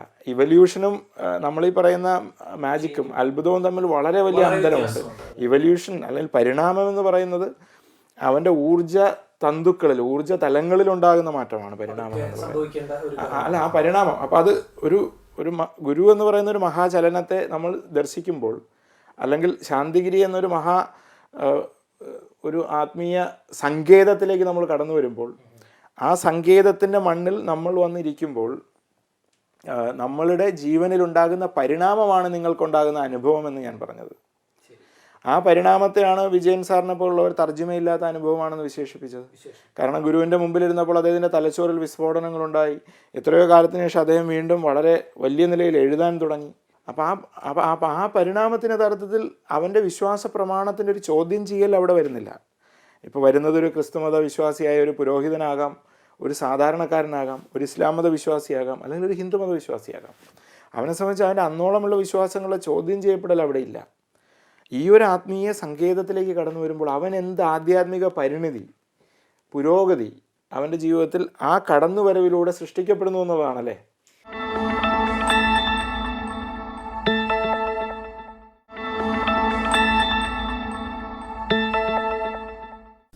മതത്തിന് അതീതമായ ഒരു ആധ്യാത്മികതയാണ് ശാന്തിഗിരി പ്രോത്സാഹിപ്പിക്കുന്നത്. ഇപ്പൊ മറ്റ് പല മതവിശ്വാസികൾ, ദൈവവിശ്വാസികൾ ഈ ഒരു പ്രസ്ഥാനത്തിലോട്ട് എങ്ങനെ കടന്നു വരും, അല്ലെങ്കിൽ അവർ എങ്ങനെ അവരുടെ കാഴ്ചപ്പാടുകൾ മുന്നോട്ട് കൊണ്ടുപോകും? അത് ഓരോ മനുഷ്യൻ്റെയും തീരുമാനങ്ങളാണല്ലേ, അവൻ എന്തിനെ വിശ്വസിക്കണമെന്നും എന്തിൽ പിന്തുടരണമെന്നും. ഇപ്പം ശാന്തിഗിരിയിൽ കടന്നു വരുന്നത് കൊണ്ട് അന്നോളം അവൻ പിൻപറ്റി വന്ന വിശ്വാസങ്ങളെല്ലാം പാടെ മാറ്റണമെന്നോ ഒന്നും ശാന്തിഗിരി അവരോടൊരിക്കലും, അല്ലെങ്കിൽ ഈ ഒരു ആധ്യാത്മികത ഒരിക്കലും അവരോട് നിഷ്കർഷിക്കുന്നില്ല. അപ്പോൾ കടന്നു വരുമ്പോൾ പിന്നീട് ചിലപ്പോൾ അവനുണ്ടായ പരിണാമം കൊണ്ട് വേണമെങ്കിൽ അവന് തീരുമാനിക്കാം, ഇനിയിപ്പോൾ ഞാൻ ആഗ്രഹിക്കുന്ന ഒരു നിശബ്ദതയാണ്, അല്ലെങ്കിൽ ഞാൻ മറ്റൊരു മാർഗത്തിലൂടെ അതൊക്കെ ഓരോരുത്തരുടെ ജീവിതത്തിൻ്റെ ആവശ്യകതയും അവർ തീരുമാനിക്കുന്ന കാര്യമാണ്. ഇന്ത്യയിലെ എല്ലാ ബുക്കെടുത്ത് ഉപനിഷത്തുകൾ 10 എടുത്ത് വായിച്ചാലും പുരാണങ്ങൾ 18 പുരാണങ്ങൾ എടുത്ത് നോക്കിയാലും അതിൽ കാച്ചി കുറുക്കിയെടുക്കുമ്പോൾ പറയുമ്പോൾ നീ ഉത്തമനായ ഒരു ഗുരുവെ കാണുക, അതിൽ നിന്ന് നിൻ്റെ കുടുംബം രക്ഷപ്പെടും. ആ ഉത്തമനായ ഗുരുമാർഗത്തിലെ സനാതന ധർമ്മത്തിലെ ഗുരുമാർഗികളിലൂടെയുള്ള വചനങ്ങളാണ് ഇന്നത്തെ പുസ്തകങ്ങളായ പുരാണങ്ങളും ഇതിഹാസങ്ങളും എല്ലാം. അപ്പോൾ ആ മാർഗത്തെ പിൻപറ്റുമ്പോൾ അത് സനാതനമാണ്, സനൂതനം, എപ്പോഴും നൂതനമായിക്കൊണ്ടിരിക്കും. പണ്ടത്തത് ഇപ്പോൾ നമ്മൾ തന്നെ ഡ്രസ്സ് മാറ്റിക്കഴിഞ്ഞു, വാക്കുകൾ മാറ്റിക്കഴിഞ്ഞു, ടെക്നോളജി മാറിക്കഴിഞ്ഞു. അപ്പോൾ കാലത്തിനനുസരിച്ച് ദൈവം പല പദ്ധതികളും ഭൂമിയിൽ നടപ്പിലാക്കും. പക്ഷേ കാലാനുസൃതമായി നമ്മൾ ദൈവവിശ്വാസത്തിൽ മാറ്റങ്ങളുണ്ട്. ദൈവവിശ്വാസത്തിലെ മാറ്റമല്ല, നമ്മൾ ആചാര അനുഷ്ഠാനങ്ങൾ, മനസ്സിലായേ? ആ ആചാര അനുഷ്ഠാനം ഇപ്പോൾ പണ്ടെല്ലാം മൃഗബലികൾ കൊടുത്തിരുന്നു. അത് കാലങ്ങളുടെ മാറ്റം കൊണ്ട് ഗുരുക്കന്മാർ വന്ന് അത് കുറേ മാറ്റം കൊടുത്തു. അത് മാറി വേറെ, നീ ഇത് ചെയ്താൽ, നീ ഈ പൂവ് എനിക്ക് വേണ്ടി തന്നാൽ മതി, നീ അത് നിർത്തിയിട്ട് നീ എനിക്കിത് തന്നാൽ മതി. അങ്ങനെ പതുക്കനെ മാറ്റി ശ്രീനാരായണ ഗുരു കേരളത്തിൽ അങ്ങനെ കുറേ കാര്യങ്ങൾ ചെയ്തു. നമ്മൾ സത്യത്തിലും ധർമ്മത്തിലും ദയയിലും അനുകമ്പയിലും പോയി കഴിഞ്ഞാൽ ദൈവം നമ്മുടെ മുമ്പിൽ പ്രസാദിക്കും. അപ്പോൾ അങ്ങനെ ഒരു ജീവിതം വരുമ്പോൾ അതിൽ ദൈവത്തെ കാണാൻ പറ്റുന്നതാണ് പറയുന്നത്. ദൈവത്തെ കാണാൻ പറ്റും. ഭാര്യയിൽ കാണാം ദൈവത്തെ, ഭർത്താവിൽ കാണാം ദൈവത്തെ. അവിടെ സമാധാനം ഉണ്ടാവും, ശാന്തി ഉണ്ടാവും. ഇപ്പോൾ സ്വാമി പറഞ്ഞല്ലോ, ഇപ്പോൾ ഈ കാര്യങ്ങൾ ഇന്നത്തെ തലമുറയിലേക്ക് എങ്ങനെ കടത്തിവിടുന്നു, അതൊരു വലിയൊരു വെല്ലുവിളിയല്ലേ? ഇപ്പോൾ നോക്കുകയാണെങ്കിൽ ഇപ്പോൾ ആശ്രമത്തിന് ഒട്ടുമിക്ക ഇന്ത്യയിലെ എല്ലായിടത്തും തന്നെ ആശ്രമങ്ങളുണ്ട്. എങ്ങനെയാണ് ഈ പുതിയ തലമുറയിലേക്ക് ഈ ഒരു ആശയം എന്താ പറയുക കടത്തിവിടുന്നത്? ഇന്നത്തെ ഒരു തലമുറയെ സംബന്ധിച്ചിട്ട് ഞാൻ പറഞ്ഞു, കഴിഞ്ഞ 2 പതിറ്റാണ്ട് കാലത്തിൽ വളരെ വേഗത്തിൽ ഓടിക്കൊണ്ടിരിക്കുന്ന ഒരു തലമുറയാണ് നമ്മുടേത്. ഇപ്പോൾ ഇന്ത്യയെ എടുക്കുവാണെങ്കിലും പ്രധാനമായും ഇപ്പോൾ ഇവിടെ വളരുന്ന കുട്ടികൾ കുറച്ചുകൂടെ മറ്റൊരു സംസ്കാരത്തിലാണ് വളരുന്നതെന്ന് പറയാം. ഇപ്പോൾ നമ്മുടെ ഭാരതത്തിലെ കുട്ടികളെ എടുക്കുവാണെങ്കിൽ അവരിൽ തന്നെയും കഴിഞ്ഞൊരു ഈ ടെക്നോളജിയുടെ ഒരു വളർച്ചയുടെ കാലഘട്ടത്തിൽ വളരെ ഒരു കോർപ്പറേറ്റ് ആയിട്ടുള്ള ഒരു സംസ്കാരത്തിലേക്ക് നമ്മുടെ തലമുറ നല്ല രീതിയിൽ വഴിമാറിയിട്ടുണ്ട് എന്നാണ് ഞാൻ മനസ്സിലാക്കിയത്. പ്രത്യേകിച്ച് ഇപ്പോൾ IT സെക്ടറൊക്കെ നമ്മൾ എടുക്കുന്ന സമയത്ത് അത് സ്പെസിഫിക് ആയിട്ട് പറയാൻ കഴിയും. അങ്ങനെയുള്ള സെക്ടേഴ്സ് എടുക്കുന്ന സമയത്ത് കുട്ടികൾ കുറച്ചുകൂടി ഒരു വലിയ കോർപ്പറേറ്റ് ഒരു സംവിധാനത്തിലേക്ക് മാറി. പക്ഷെ അതവരിൽ ഒരുപാട് പ്രൊഫഷണലിസം കൊണ്ടുവന്നിട്ടുണ്ട്. അതിൻ്റെ പോസിറ്റീവ് സൈഡ് ഞാൻ കാണുന്നു. പക്ഷെ അതിൻ്റെ മറുവശത്ത് നേരത്തെ സ്വാമിജി പറഞ്ഞ പോലെ കുടുംബപരമായ മൂല്യങ്ങളിലുണ്ടായ ദാരിദ്ര്യം അത് വളരെ നോക്കിക്കാണേണ്ട വിഷയമാണ്. പിന്നെ അതോടൊപ്പം തന്നെ അവർക്ക് ശാരീരികമായി ഉണ്ടായിരിക്കുന്ന പ്രശ്നങ്ങൾ, ഇപ്പോൾ 50 or 60 വയസ്സുണ്ടായിരുന്ന മനുഷ്യർക്കാണ് ഒരു 30 or 40 വർഷങ്ങൾക്ക് മുമ്പ് ബാക്ക് പെയിനോ സ്പോണ്ടിലൈറ്റിസോ ഒക്കെ പോലുള്ള അസുഖങ്ങളുണ്ടായിരുന്നത്. പക്ഷേ ഇന്നൊരു 20 or 30 വയസ്സിൽ ഡയബറ്റിക്, തൈറോയിഡ്, സ്പോണ്ടിലൈറ്റിസ് ഒക്കെ പോലുള്ള ഒരുപാട്, ഇപ്പോൾ ശാന്തിഗിരിയെ സംബന്ധിച്ച് ഞങ്ങൾ ആതുര സേവന രംഗത്തും കൂടെ ചേർന്ന് നിൽക്കുന്ന ഒരു ആശ്രമമാണ്. അപ്പോൾ അതുകൊണ്ട് ഞങ്ങളെ ഏറ്റവും കൂടുതൽ സമീപിക്കുന്നത് ഒരു യുവതലമുറയാണ്. സത്യത്തിൽ എനിക്ക് മനസ്സിലായ ഒരു യാഥാർത്ഥ്യം എന്നത്, ഇപ്പോൾ സ്വാമിജിയോ ഞാനോ പറഞ്ഞിരിക്കുന്ന ഈ ഒരു ആധ്യാത്മിക ദാരിദ്ര്യമോ അല്ലെങ്കിൽ മൂല്യവത്തായ സംസ്കാരത്തെ യുവതലമുറയിലേക്ക് കൊണ്ടുവരുന്നതിൻ്റെ ആവശ്യകതയോ ഇന്ന തരത്തിൽ നമ്മൾ അങ്ങോട്ട് പോയി പറയേണ്ട കാര്യമില്ല.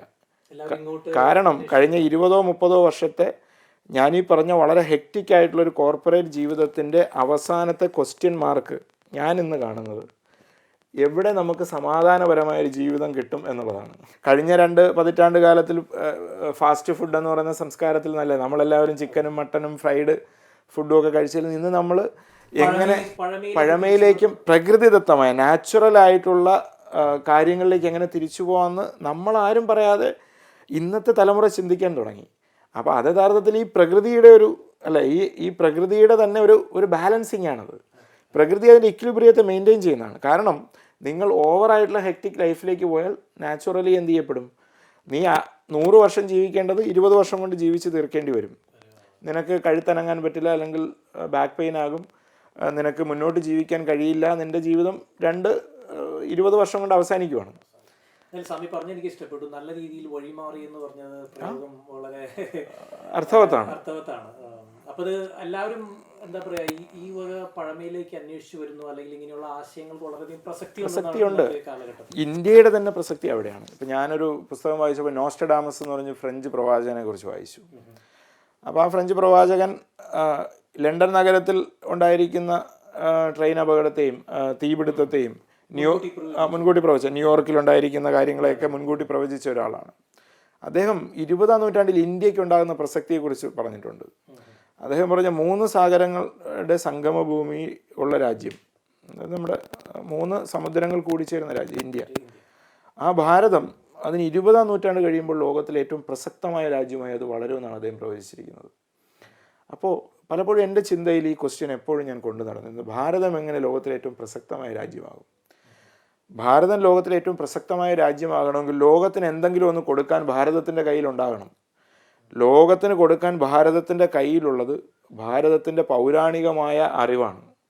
ഭാരതത്തിൻ്റെ പൗരാണികമായ ആധ്യാത്മികവും ഈ പറഞ്ഞ ഹോളിസ്റ്റിക്കുമായിട്ടുള്ള സ്പിരിച്വലുമായിട്ടുള്ള ആ നോളജാണ്, ആ ജ്ഞാനമാണ്, വിസ്ഡം. ആ ജ്ഞാനമാണ് ലോകത്തിന് ഭാരതത്തിന് കൊടുക്കാനുള്ള ഏറ്റവും വലിയ കാര്യം. അതുകൊണ്ടാണ് യോഗ പഠിക്കാനും മെഡിറ്റേഷൻ പഠിക്കാനും ഹിമാലയ സാനുക്കളിലും ആയുർവേദ ചികിത്സയ്ക്കും മറ്റ് കായകൽപ്പ ചികിത്സയ്ക്കുമായി ലോകത്തിലെ വിവിധ കോണ്ടിനെന്റുകളിൽ നിന്ന് ഇന്ത്യയിലേക്ക് വരുന്നത്. ഇപ്പോൾ ലോകത്തിലെ ആയോധന വിദ്യകൾ പോലും ഭാരതത്തിൽ നിന്നുണ്ടായിരിക്കുന്നതാണ്. അങ്ങനെ വിവിധ വിദ്യകൾ. അപ്പോൾ ആ വിദ്യകളുടെ ഒരു പുനർജനിയാണ് നമ്മൾ, അതിൻ്റെ ഒരു പുനർജന്മമാണ് തരത്തിൽ ഇന്ന് ഇന്ത്യയിൽ കണ്ടുകൊണ്ടിരിക്കുന്നത്. പക്ഷേ ഒരുപക്ഷെ അത് ചിലപ്പോൾ കച്ചവടത്തിനൊക്കെ വഴിമാറുന്നുണ്ടാകും. എങ്കിൽ പോലും അത് വളരെ നമ്മുടെ രാജ്യത്തിൻ്റെ വളർച്ചയ്ക്ക് പോലും വളരെ പോസിറ്റീവായിട്ടുള്ള ഒന്നാണെന്നാണ് എനിക്ക് തോന്നിയിട്ടുള്ളത്.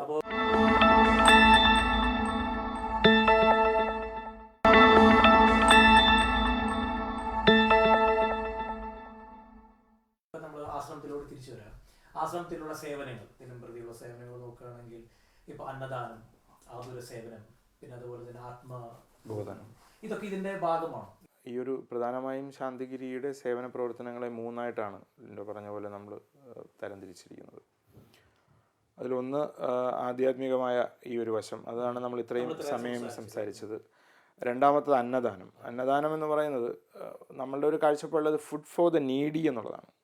ആവശ്യക്കാരന് ആഹാരം അവന് കിട്ടുക എന്നുള്ളതാണ്.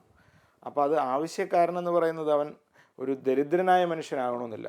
ആഹാരത്തിന് എല്ലാ മനുഷ്യർക്കും ലോകത്ത് ആവശ്യമുണ്ടാകും. ആഹാരം എന്ന് പറയുന്നത് ഏറ്റവും മുഖ്യമായ ഒരു കാര്യമായി, മനുഷ്യ ജീവിതത്തിൻ്റെ തന്നെ ഏറ്റവും പ്രാധാന്യമുള്ള കാര്യമായി, അതിനെ ഏറ്റവും വലിയ ഒരു മഹത്വത്തോടു കൂടി കൊടുക്കുന്ന ഒരു സ്ഥാപനമാണ് ശാന്തിഗിരി ആശ്രമം. ഇപ്പൊ ഞാൻ ആ ഒരു അന്നദാനം എന്ന് പറഞ്ഞപ്പോ പറയണം, ഇപ്പൊ നമ്മളിപ്പോ പ്രവാസി ലണ്ടനിലാണ്, ഈ സേവനത്തെ നമ്മൾ ഇവിടെ എങ്ങനെയാണ് കണക്ട് ചെയ്യാൻ പറ്റുന്നത്? ഇവിടെ ഇപ്പോൾ ഗുരുവിൻ്റെ നവതി ആഘോഷങ്ങളുടെ ഭാഗമായി ആ അന്നദാനത്തിനൊരു ഒരു എളിയ തുടക്കം നമ്മളിവിടെ നമ്മുടെ ലണ്ടനിലെ ഈസ്റ്റ് ഹാമിലെ പ്രവാസികളുടെ ഇടയിൽ ചെറുതായിട്ടൊന്ന് ആരംഭിച്ചു. അപ്പോൾ ഇനി നമ്മുടെ മുന്നോട്ടുള്ള പ്രവർത്തനങ്ങൾ വികസിക്കുന്നതനുസരിച്ച് അതിനൊരു സ്ഥിരമായ സംവിധാനം ഉണ്ടാകും. എങ്ങനെയാണ് സ്വീകരിക്കപ്പെടുന്നത് ഈ അന്നദാനം എന്ന് പറഞ്ഞ ഒരു കോൺസെപ്റ്റിന് ഇവിടെ? ആശ്രമത്തിൻ്റെ ഒരു പ്രധാനമായ ഒരു ലക്ഷ്യമെന്ന് പറയുന്നത് ഒരു കർമ്മ മാർഗത്തിലൂടെ ലോകത്തെ മാറ്റിയെടുക്കുക എന്നുള്ളതാണ്. അപ്പോൾ ഇവിടെ ഞങ്ങൾ ഒരു പ്രവർത്തനം ആരംഭിക്കുക എന്ന് പറയുന്നത് അത് ഞാനെന്ന വ്യക്തിയോ അല്ലെങ്കിൽ 1-2 വ്യക്തികളല്ല, ഇവിടുത്തെ ഒരു സമൂഹം ഈ ഒരു പ്രവർത്തനത്തെ ഏറ്റെടുത്ത് നടപ്പിലാക്കാൻ വേണ്ടുന്ന ഒരു സാഹചര്യത്തെ, ഒരു സംവിധാനത്തെ നമ്മൾ ക്രിയേറ്റ് ചെയ്യുക എന്നുള്ളതാണ്, ഒരു സൃഷ്ടിച്ചെടുക്കുക എന്നുള്ളതാണ് പ്രധാനമായിട്ടും. അതുകൊണ്ട് സ്വാമി പറഞ്ഞ പോലെ ഇപ്പോൾ സ്നേഹാത്മി സ്വാമി എല്ലാ രാജ്യത്തും അല്ലെങ്കിൽ കാലത്തിനനുസൃതമായ മാറ്റങ്ങൾ വരുത്തിക്കൊണ്ടാണോ ഈ പ്രവർത്തനങ്ങൾ മുന്നോട്ട് പോകുന്നത് എന്ന് നമുക്ക് പറയാൻ കഴിയില്ല. എങ്കിലും ഇവിടുത്തെ സാഹചര്യങ്ങൾക്കനുസരിച്ചുള്ള മാറ്റങ്ങൾ ചെറിയ രീതിയിൽ ചിലപ്പോൾ വരുത്തേണ്ടി വരാം. പക്ഷേ എങ്കിലും അതിൻ്റെ അടിസ്ഥാനപരമായ ആശയങ്ങളെല്ലാം അതിൽ ഉറച്ചു നിന്നുകൊണ്ട് തന്നെ ആയിരിക്കും കാര്യങ്ങളെല്ലാം ചെയ്യുന്നത്. അതിന് ചിലപ്പോൾ ക്ലൈമറ്റിക് കണ്ടീഷൻ്റെതായ മാറ്റങ്ങളുണ്ടാകാം, മീൻസ് ദേശഭേദങ്ങൾക്കനുസരിച്ചുള്ള ചെറിയ മാറ്റങ്ങളുണ്ടാകാം. നിങ്ങളെ മനസ്സിലായി ഇപ്പോൾ ഈ ശാന്തിഗിരി ആശ്രമത്തെ കുറിച്ച് പഠിച്ചപ്പോൾ ഇന്ത്യൻ ഗവൺമെന്റ് തന്നെ കാണുന്നത് science, social and science research organisation എന്ന് പറഞ്ഞിട്ടാണ്. എന്താണ് അങ്ങനെ ഒരു വരാൻ കാരണം? ഒരു ആശ്രമം എന്ന് കേൾക്കുമ്പോൾ അതൊരു ആധ്യാത്മിക സ്ഥാപനം മാത്രമാണെന്ന് ചിന്തിക്കും. ആധ്യാത്മിക സമൂഹത്തിലേക്ക് എത്തിക്കണമെങ്കിൽ സമൂഹം ഏത് നിലവാരത്തിൽ നിൽക്കുന്നുവെന്ന് നമ്മൾ അറിയണം. അപ്പോൾ ശാന്തിഗിരിയുടെ കഴിഞ്ഞ ഒരു 50 വർഷത്തെ അരനൂറ്റാണ്ട് കാലത്തെ പ്രവർത്തനങ്ങളിൽ പ്രധാനമായ ആശ്രമം ശ്രദ്ധിച്ചത് നമ്മുടെ സമൂഹത്തിലുണ്ടായിരിക്കുന്ന ആരാധനാപരമായ ഒരു വർഷിപ്പിംഗ് ആയിട്ടുള്ള ഒരു കാര്യങ്ങളിലുണ്ടായിരിക്കുന്ന മാറ്റങ്ങൾ. ആശ്രമം എപ്പോഴും ചിന്തിക്കുന്ന സമൂഹത്തിലൊരു ആശയത്തെ നടപ്പിലാക്കണമെങ്കിൽ സമൂഹം എവിടെ എത്തി നിൽക്കുന്നു എന്ന് പഠിച്ചാൽ മാത്രമേ, ഇപ്പോഴത്തെ അവസ്ഥ മനസ്സിലാക്കിയാൽ മാത്രമേ നമുക്കത് അവരോട് ആ ലെവലിൽ നിന്ന് എഡ്യൂക്കേറ്റ് ചെയ്യാൻ പറ്റൂ.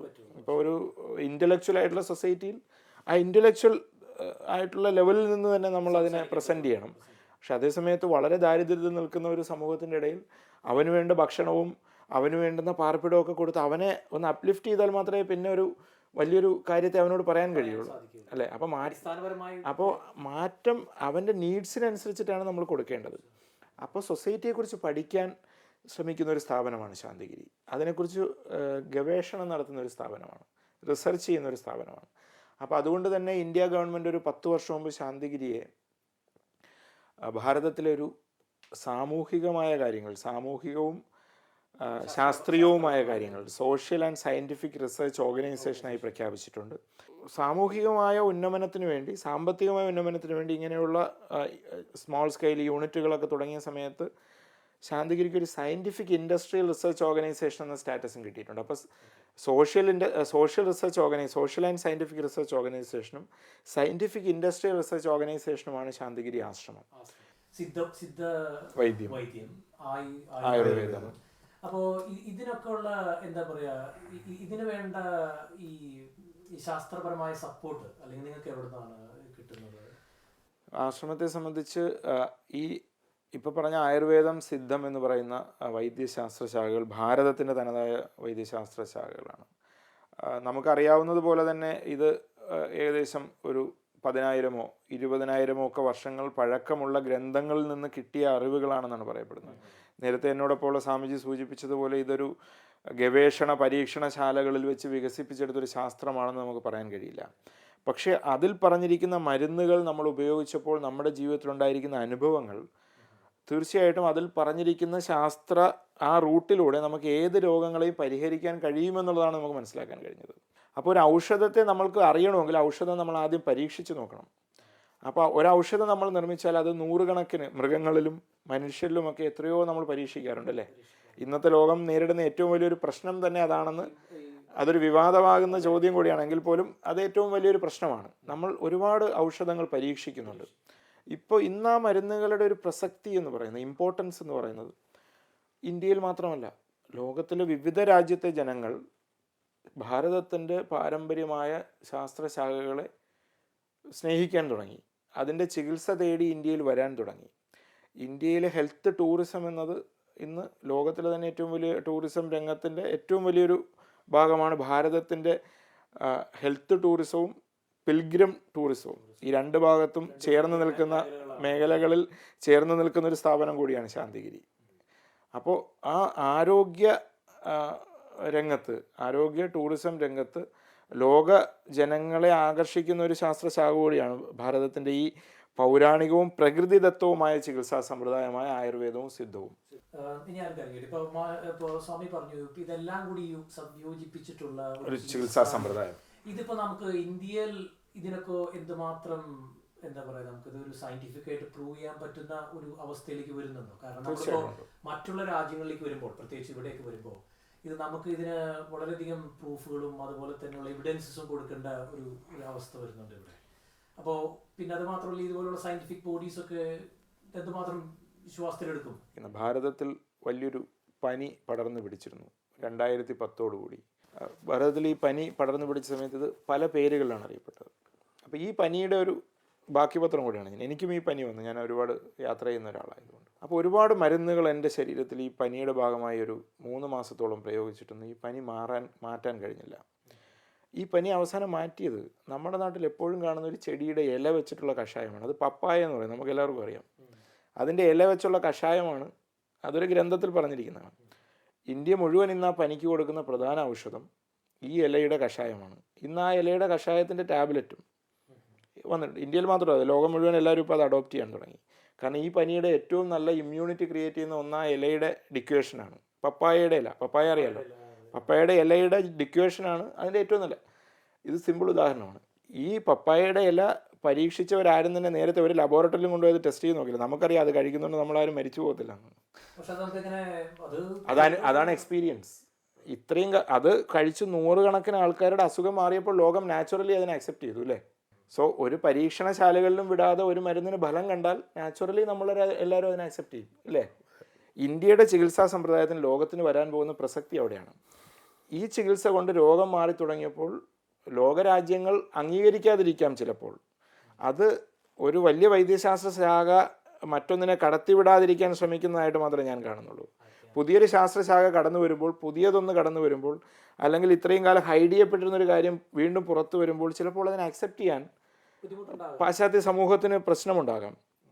പക്ഷേ ഏറ്റവും കൂടുതൽ ഈ ചികിത്സയ്ക്ക് ഫലം കിട്ടുന്നതും ഈ ചികിത്സ തേടി വരുന്നതും മധ്യപൂർവേഷ്യൻ രാജ്യങ്ങളിലും യൂറോപ്പിൽ നിന്നും അമേരിക്കയിൽ നിന്നുമുള്ള അവിടെയുള്ള ആൾക്കാരാണ് ഭാരതത്തിൽ ഈ ചികിത്സ തേടി വരുന്നത്. അപ്പോൾ ഇത് പരീക്ഷിച്ചറിഞ്ഞിട്ടോ അല്ലെങ്കിൽ അതിൻ്റെ സയൻറ്റിഫിക് ആയിട്ടുള്ള റിസൾട്ടുകൾ വായിച്ചു നോക്കിയിട്ടോ അല്ല അവർ വരുന്നത്. ഇതിനു മുമ്പ് ചികിത്സിക്കാൻ പോയവർ, നമ്മൾക്ക് ഇന്ന് ആധുനികമായ ഒരുപാട് സോഷ്യൽ നെറ്റ്വർക്കുകളുണ്ട്, അതിലൂടെയൊക്കെ പറഞ്ഞിരിക്കുന്ന അവരുടെ ജീവിതാനുഭവങ്ങളിലൂടെ പഠിച്ച് മനസ്സിലാക്കിയിട്ടാണ് അവരിന്ന് ഇന്ത്യയെ സമീപിക്കുന്നത്. ഈ ചികിത്സ എനിക്കും ഫലം നൽകുമെന്ന വിശ്വാസത്തിൽ.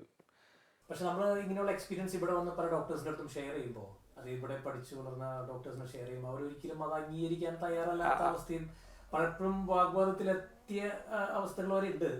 അവൻ അന്നോളം വിശ്വസിച്ച് അല്ലെങ്കിൽ അവൻ പഠിച്ച് അവൻ്റെ മനസ്സിൽ അവൻ ഒരു പ്രത്യേക ഒരു ചട്ടക്കൂട് സൃഷ്ടിച്ചിട്ടുണ്ടാവും.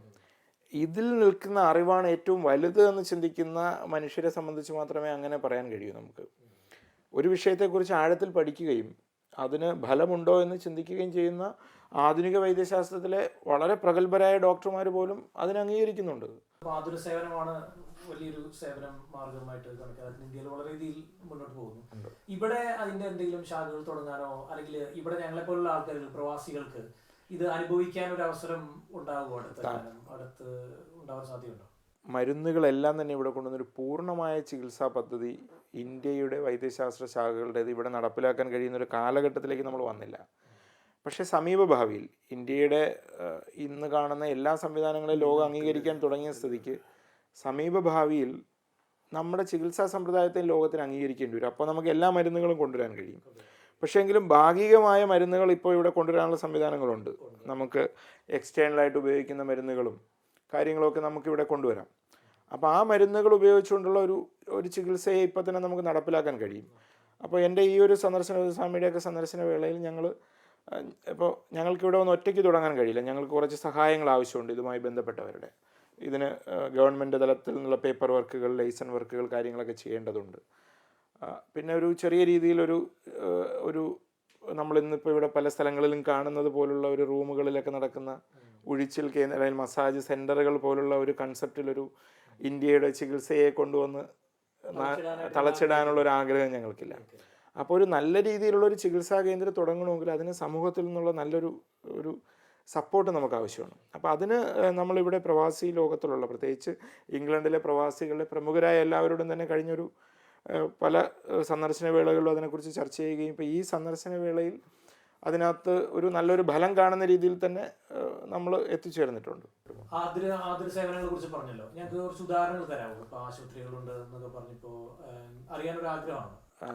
നമ്മളെ സംബന്ധിച്ച് 2 രീതിയിലാണ് നമ്മൾ ഈ പ്രവർത്തനങ്ങളെ ഏകോപിപ്പിക്കുന്നത്. ഞങ്ങളുടെ ചികിത്സാ സമ്പ്രദായങ്ങളിൽ സൗജന്യമായ ചികിത്സാ പദ്ധതികളുണ്ട്. അതോടൊപ്പം തന്നെ അപ്പോൾ സമൂഹത്തിലെ കുറച്ച് ഉന്നതരായ വ്യക്തികൾ അല്ലെങ്കിൽ സമൂഹത്തിൽ നമുക്ക് ഒരു പൈസ തന്ന് ഈ ചികിത്സ ചെയ്യാൻ കഴിയുന്ന ഒരു വലിയ സമൂഹം ഇവിടെ ഉണ്ട് അല്ലേ. മിഡിൽ ക്ലാസ്സും അപ്പർ ക്ലാസ്സും ആയിട്ടുള്ള വലിയൊരു സൊസൈറ്റി ഉണ്ട്.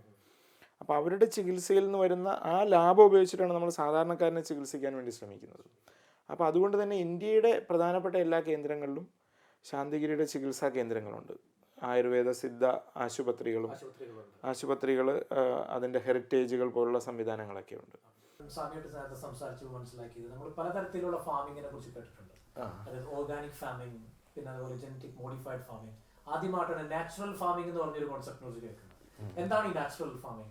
നമ്മളിപ്പോൾ കഴിഞ്ഞ ഈ പതിറ്റാണ്ടിൽ ഏറ്റവും ചർച്ച ചെയ്യപ്പെട്ടത് ബയോ ഫാമിങ്ങിനെ കുറിച്ചാണ്. ഓർഗാനിക് ഫാമിംഗ് അതായത് രാസവസ്തുക്കളില്ലാത്ത കൃഷി രീതി. അതെന്തുകൊണ്ടെന്ന് വെച്ച് കഴിഞ്ഞാൽ ഇപ്പോൾ ഈ കഴിഞ്ഞ ഒരു 10 വർഷത്തിൽ നമ്മുടെ ഇന്ത്യയിലെടുക്കാമെങ്കിൽ തന്നെ ഇന്ത്യയിലെ മനുഷ്യർക്ക് ഏറ്റവും കൂടുതൽ ക്യാൻസർ പോലുള്ള ജനിതകമായ രോഗങ്ങളുടെ എണ്ണം വളരെയധികം വർദ്ധിച്ചിട്ടുണ്ട്. ഇപ്പോൾ തൈറോയിഡ് പോലുള്ള സംഭവങ്ങൾ, ഡയബറ്റിക്, അതുപോലെ തന്നെ മെൻ്റലി ഉള്ള പ്രശ്നങ്ങൾ. ഏറ്റവും കൂടുതൽ നമ്മൾ കണ്ടത് ക്യാൻസറസ് പോലുള്ള അസുഖങ്ങളാണ്, ക്യാൻസർ പോലുള്ള രോഗങ്ങളാണ്. അപ്പോൾ അങ്ങനെയുള്ള രോഗങ്ങൾ നമ്മുടെ സമൂഹത്തിലുണ്ടാക്കിയിരിക്കുന്ന ഒരു കുടുംബങ്ങളിലുണ്ടാക്കിയിരിക്കുന്ന ഒരു ഇമ്പാക്റ്റ്, അതിൻ്റെ ഒരു ഇമ്പാക്റ്റ് ചെറുതല്ല. കാരണം പിന്നെ എത്രയോ പേരുടെ ജീവിതം വഴിമുട്ടി നിൽക്കുകയാണ് ഈ ഒരു രോഗത്തിലൂടെ. പലർക്കും ചികിത്സിക്കാനുള്ള സാമ്പത്തികമായ സാഹചര്യങ്ങൾ. അപ്പോൾ ഇതിനെക്കുറിച്ച് പ്രത്യേകിച്ച് നമ്മുടെ കേരള സമൂഹം മനസ്സിലാക്കിയ ഏറ്റവും വലിയൊരു കാര്യം, നമ്മൾ കഴിച്ച ഭക്ഷണത്തിലൂടെയാണ് ഇതെല്ലാം ഉണ്ടായിരിക്കുന്നത്. ഇപ്പോൾ കേരളത്തിലുള്ളവരൊന്നും അധികം എയർ കണ്ടീഷണർ ഉപയോഗിക്കുന്നില്ല. വലിയൊരു ഭയങ്കര ഒരു ഹൊറിബിളായിട്ടുള്ള ക്ലൈമറ്റിലല്ല നമ്മൾ ജീവിക്കുന്നത്. നല്ല ഒരു ട്രോപ്പിക്കലായിട്ടുള്ള ക്ലൈമറ്റിൽ ജീവിക്കുന്നവരാണ് നമ്മളെല്ലാവരും. പക്ഷെ നമുക്ക് കേരളത്തിൽ തന്നെ വളരെയധികം ക്യാൻസർ രോഗികളുടെ എണ്ണം കൂടി. നിങ്ങളൊരു സ്ഥലത്ത് പോയി കൃഷി ചെയ്തു, അത് കഴിഞ്ഞ് ഈ കൃഷിയെ മൊത്തം നമ്മൾ വിളവെടുത്തിട്ട് നശിപ്പിച്ചു കഴിഞ്ഞാൽ അവിടെ ഒന്നും ഉണ്ടാകുന്നില്ല അല്ലേ? പക്ഷേ നമ്മളങ്ങനെയല്ല. ഒരു പ്രദേശമെടുത്ത്, അപ്പോൾ ശാന്തിഗിരിയിലേക്ക് നിങ്ങൾ കടന്നു വന്നാൽ ഇപ്പോഴും നിങ്ങൾക്ക് ശാന്തിഗിരിക്കകത്തൊരു ഫോറസ്റ്റ് കാണാൻ കഴിയും. ഈ ഫോറസ്റ്റ് ഞങ്ങൾ ഉണ്ടാക്കിയതല്ല. ശാന്തിഗിരിയിൽ ഞങ്ങൾ കുറേ മരങ്ങൾ നട്ടു, കുറേ ഹെർബ്സ് നട്ടു. ഇന്നതൊരു കാവ് പോലെയോ വലിയൊരു കാട് പോലെ ആയത് മാറി. ശാന്തിഗിരിയുടെ ആശുപത്രിയിലേക്ക് കടന്നു വന്നാൽ നിങ്ങളൊരു കാട്ടിനകത്തൂടെ ആയിരിക്കും അവിടെ കയറി വരുന്നത്. അപ്പോൾ അവിടെ നമ്മളൊന്നും വളമിടുകയൊന്നും വേണ്ട. അവിടെ വേണ്ട ചെടികളും മരങ്ങളും എല്ലാം വളരുന്നുണ്ട്. ഇപ്പം നിങ്ങൾ അവിടെ കൊണ്ടുപോയി ഒരു സാധനം കൃഷി ചെയ്താൽ അതിന് ഭയങ്കര വിളവ് കിട്ടും. അപ്പോൾ അതിനെ ഒരിക്കലും നമുക്കൊരു വളരെ പ്ലാൻഡ് ആയിട്ടുള്ള ഓർഗാനിക് ഫാമിംഗ് എന്ന് പറയുന്നതിനേക്കാൾ നല്ലത് നമ്മുടെ കൃഷിയിലൂടെ നമുക്ക് വേണ്ടുന്ന ഭക്ഷണ പദാർത്ഥങ്ങൾ മാത്രമല്ല, ഈ പ്രകൃതിയുടെ സന്തുലിതാവസ്ഥയെ നിലനിർത്താൻ വേണ്ടുന്ന, അതിൻ്റെ ഒരു ബാലൻസ് ക്രിയേറ്റ് ചെയ്യാൻ വേണ്ടുന്ന ഒരു പ്രകൃതിയെയും കൂടെ സൃഷ്ടിക്കുക എന്നുള്ളതാണ് നാച്ചുറൽ ഫാമിങ്ങിലൂടെ ശാന്തിഗിരി ഉദ്ദേശിക്കുന്നത്. ഞങ്ങളുടെ ഒരു സുഹൃത്ത്, ശാന്തിഗിരിയുമായി വളരെ അനുഭവമുള്ള ഞങ്ങളൊരു സുഹൃത്തിന് അലൈൻ എന്ന് പറയുന്ന ഗൾഫിലെ ഒരു രാജ്യത്തൊരു വളരെ വലിയൊരു കൃഷി ചെയ്യുന്നുണ്ട്. അപ്പോൾ എൻ്റെ ജീവിതത്തിൽ അനുഭവപ്പെട്ട ഏറ്റവും വലിയൊരു കാര്യം, അതൊരു മരുഭൂമിയാണ്. പക്ഷെ അദ്ദേഹം പോയി ഇന്ത്യയിലുള്ള കുറേ മരങ്ങളൊക്കെ അദ്ദേഹം കൊണ്ടുപോയി അവിടെ നടുവൊക്കെ ചെയ്ത സമയത്ത് എന്താണെന്ന് വെച്ച് കഴിഞ്ഞാൽ കുറേ മരങ്ങൾ നമ്മുടെ നാട്ടിലുള്ള പോലെ ആ മരുഭൂമിയിൽ വളരാൻ തുടങ്ങി. അവിടെ പാമ്പുകളും നമ്മുടെ നാട്ടിലുള്ള സസ്യ വൃക്ഷ ജന്തുജാലങ്ങളും ഉണ്ടാകാൻ തുടങ്ങി. അപ്പോൾ നമ്മൾ എങ്ങനത്തെ പ്രകൃതിയെ സൃഷ്ടിക്കുന്നുവോ അതുപോലുള്ള ഒരു ആവാസ വ്യവസ്ഥ, ജീവവ്യവസ്ഥ അവിടെ സൃഷ്ടിക്കപ്പെടുകയാണ്. അപ്പോൾ ശാന്തിഗിരി ഒരു നാച്ചുറൽ ഫാമിങ്ങിലൂടെ ഉദ്ദേശിക്കുന്നത് മനുഷ്യന് മാത്രം ഭക്ഷണം കഴിക്കാനുള്ള ഒരു കൃഷിരീതി മാത്രമല്ല, ഇവിടുത്തെ സസ്യജാലങ്ങൾക്ക് ആരോഗ്യപരമായി ഹെൽത്തി ആയിട്ട് ഗ്രോ ചെയ്യാനുള്ള ഒരു പ്രകൃതിയെ കൂടി സൃഷ്ടിക്കുക എന്നുള്ളതാണ് നാച്ചുറൽ ഫാമിംഗ് എന്ന കൺസെപ്റ്റിലൂടെ ശാന്തിഗിരി ഉദ്ദേശിക്കുന്നത്. ശാന്തിഗിരി ആശ്രമത്തെ കുറിച്ചൊക്കെ നമ്മുടെ സേവനങ്ങളെ കുറിച്ചൊക്കെ മനസ്സിലായി. ഇനി നമുക്കറിയാനുള്ളത് പഠനശാലയെ കുറിച്ചാണ്. അതിന് വെണ്ണക്കൽ വിസ്മയം എന്നൊക്കെ വിശേഷിപ്പിച്ച് കണ്ടിട്ടുണ്ട്. അതിനെക്കുറിച്ചൊന്ന് പറയുകയാണെങ്കിൽ വളരെ നമ്മുടെ പ്രേക്ഷകർക്ക് അറിയാൻ ആഗ്രഹമുണ്ട്. അതിനെക്കുറിച്ച് 10-12 വർഷത്തോളം ഇതിനു വേണ്ടി ഒരുപാട് ആൾക്കാർ പണിയെടുത്ത് ഈ അടുത്താണെന്ന് തോന്നുന്നു അല്ലേ? 2010 മറ്റാണ് അതിന്റെ ഉദ്ഘാടനം നിർവഹിച്ചത്. അതിനെക്കുറിച്ചൊന്ന് പറയുകയാണെങ്കിൽ വലിയ ഉപകാരമായിരുന്നു. ഇതിൻ്റെ ഒരു നിർമ്മാണം 2000-ലാണ് ഇതിൻ്റെ നിർമ്മാണ പ്രവർത്തനങ്ങൾ ആരംഭിച്ചത്. ശാന്തിഗിരി ആശ്രമ സ്ഥാപക ഗുരു നവജ്യോതി ശ്രീ കരുണാകര ഗുരു. ഗുരുവിൻ്റെ ഭൗതിക ശരീരം സൂക്ഷിച്ചിരിക്കുന്നത് ഈ താമര പർണശാലയിലാണ്. ശിഷ്യപൂജിത ജനനി അമൃതജ്ഞാന തപസ്വിനി എന്ന് പറയുന്ന അതിൻ്റെ ആദ്യ ഗുരുസ്ഥാനിയെയാണ് ആശ്രമത്തിൻ്റെ ആത്മീയമായ നേതൃത്വം കൊടുക്കുന്നത്, സ്പിരിച്വൽ ഹെഡ്. അപ്പോൾ ആ ജനനിയുടെ ഒരു സ്വപ്ന ദർശനത്തിൽ കിട്ടിയ രൂപമാണ് ഈ വെണ്ണക്കൽ താമര എന്ന് പറയുന്നത്, വെള്ളത്താമര. അപ്പോൾ ആ ഗുരുവിൻ്റെ പർണശാല എങ്ങനെ ഉണ്ടാകണമെന്ന ആശ്രമ പരമ്പരയുടെ ചിന്ത, ആശ്രമത്തിലെ പ്രധാനപ്പെട്ട ആൾക്കാരുടെ ചിന്തയിൽ, അപ്പോൾ നമ്മൾ സ്വാഭാവികമായും ഗുരുസ്ഥാനീയനോട് ചോദിക്കും എങ്ങനെ വേണം. അപ്പോൾ അതൊരു വെണ്ണക്കൽ താമരയായിരിക്കണം. അപ്പോൾ ആ ഒരു ചിന്തയാണ് പിന്നീട് ഈ ഒരു വെണ്ണക്കൽ താമരയിലേക്ക് വന്നത്. പക്ഷേ ഈ താമര റിയൽ ആയിട്ടുള്ള ഒരു താമരയാണത്. ഒറിജിനൽ ലോട്ടസിൻ്റെ ഒരു ഷേപ്പിലാണ് അതിൻ്റെ ഒരു നിർമ്മാണം ചെയ്തിരിക്കുന്നത്. അപ്പോൾ അതിൽ മാർബിളൊക്കെ പതിക്കുക എന്ന് പറയുന്നത് അത്ര എളുപ്പമല്ല. അതിൻ്റെ ആ കർവ് ഷേപ്പിലൊക്കെ മാർബിൾ പതിക്കുക. അപ്പോൾ അതിനൊക്കെയുള്ള ടെക്നോളജി സത്യത്തിൽ ഒരു ഇന്നവേറ്റീവായിട്ട് തന്നെ വികസിപ്പിച്ചെടുക്കേണ്ടി വന്നു ഇതിനു വേണ്ടി. അപ്പോൾ ശാന്തിഗിരിയിലെ കുറേയേറെ എഞ്ചിനീയർമാർ അതിനുവേണ്ടി പണിയെടുത്തിട്ടുണ്ടെങ്കിൽ അതിൻ്റെ ഓരോ ഘട്ടത്തിലും അത് എങ്ങനെ ചെയ്യണമെന്നത് ആ ആത്മീയ അനുഭവത്തിലുള്ള ഒരു ഗുരുസ്ഥാനീയൻ്റെ ഒരു ഡയറക്റ്റുള്ള ഒരു ശില്പചാതുര്യത അല്ലെങ്കിൽ ഒരു നേതൃത്വമാണ്. അതിൻ്റെ ഓരോ വരയിൽ പോലും അദ്ദേഹം പറയുന്ന വരെയാണ് നമ്മൾ വരയ്ക്കുന്നത്. അതിൻ്റെ ഒരു സെൻറ്ററായിട്ടുള്ള സ്ഥലത്താണ്, അതിൻ്റെ മധ്യഭാഗത്താണ് ഗുരുവിൻ്റെ ഒരു ഭൗതിക ശരീരം സൂക്ഷിച്ചത്. അവിടെ ഇന്ന് ഗുരുവിൻ്റെ ഒരു 10 പടിയുടെ മുകളിൽ 10 സ്റ്റെപ്പിൻ്റെ മുകളിൽ ഗുരുവിൻ്റെ ഒരു സ്വർണ്ണ രൂപം പ്രതിഷ്ഠിച്ചിട്ടുണ്ട്. അതൊരു താമര മൊട്ടിനകത്താണ് ഗുരുവിൻ്റെ, അതൊരു ഒരു തടിയിൽ തീർത്ത അത് തന്നെ അതൊരു വിസ്മയമാണ്. ഒരു കവചത്തിനകത്താണ് ഈ ഗുരുവിൻ്റെ സ്വർണ്ണ രൂപം പ്രതിഷ്ഠിച്ചത്. ഇപ്പോൾ സ്വാമി പറഞ്ഞല്ലോ, ഇതിന്റെ ആദ്യത്തെ ഗുരുശിഷ്യനായ ആളാണ് ഇതിന്റെ സ്വാമിയാണ് ഇപ്പോൾ ഇതിന്റെ നേതൃത്വം വഹിക്കുന്നത് പറഞ്ഞു. ഇതിന് മൊത്തത്തിലുള്ള ഈ ഗവേണിംഗ് ബോഡിയെ കുറിച്ചൊന്ന് പറഞ്ഞുതരാമോ? ആശ്രമത്തിൻ്റെ സംവിധാനം ഞാൻ ഈ പറഞ്ഞ ഒരു ആധ്യാത്മിക നേതൃത്വത്തിൽ അധിഷ്ഠിതമാണ്. ആ ആധ്യാത്മിക നേതൃത്വത്തിന് കീഴിൽ ആധ്യാത്മികമായ കാര്യങ്ങളും ആശ്രമത്തിൻ്റെ ഭരണ സംവിധാനങ്ങളും കൈകാര്യം ചെയ്യാനൊരു ബോർഡ് ഓഫ് ഡയറക്ടേഴ്സ് ഉണ്ട് ആശ്രമത്തിന്. അത് പ്രധാനമായും സന്യാസിമാരിലെ മുതിർന്ന സന്യാസിമാരടങ്ങിയ ഒരു സംവിധാനമുണ്ട്. അതോടൊപ്പം തന്നെ ഒരു ജനറൽ കൗൺസിലുണ്ട്. ആശ്രമത്തിൻ്റെ ഗുരുധർമ്മ പ്രകാശ സഭ എന്ന് പറയുന്ന ഒരു ആശ്രമത്തിൻ്റെ സന്യാസി സഭ. 100-ൽ കൂടുതൽ അംഗങ്ങൾ ആ സന്യാസി സഭയിൽ ഇന്നുണ്ട്. അവരാണ് പ്രധാനമായും ആശ്രമത്തിൻ്റെ ദൈനംദിന പ്രവർത്തനങ്ങളെയും ഭരണ സംവിധാനങ്ങളെയും ഏകോപിപ്പിക്കുന്നത്. അതോടൊപ്പം തന്നെ സമൂഹത്തിൻ്റെ വിവിധ തുറകളിൽ നിന്നുള്ളവർ ആശ്രമത്തിൻ്റെ ഭരണ സംവിധാനത്തോട് ചേർന്ന് നിൽക്കുന്നുണ്ട്. അപ്പോൾ അതിൽ അഡ്വൈസറി കമ്മിറ്റിയുണ്ട്, വിവിധങ്ങളായ ഗവേണിംഗ് കമ്മിറ്റികളുണ്ട്, കോർ കമ്മിറ്റികളുണ്ട്. അപ്പോൾ സാമൂഹികവും സാംസ്കാരികവും ആത്മീയവും അതുപോലെ തന്നെ ആരോഗ്യപരവുമായ വിവിധ പ്രവർത്തനങ്ങൾ, വിദ്യാഭ്യാസ രംഗത്തൊക്കെയുള്ള പ്രവർത്തനങ്ങൾ നടത്തുന്നുണ്ട്. സമൂഹത്തിൻ്റെ നാനാ തുറകളിലുള്ള അതിൽ എക്സ്പെർട്ടായിട്ടുള്ള അതിൽ എക്സ്പെർട്ടൈസ് ചെയ്തിട്ടുള്ള ആൾക്കാരെ, അതിൽ അനുഭവ പരിചയമുള്ള ആൾക്കാരെ ആശ്രമത്തിന് ആവശ്യമാണ്.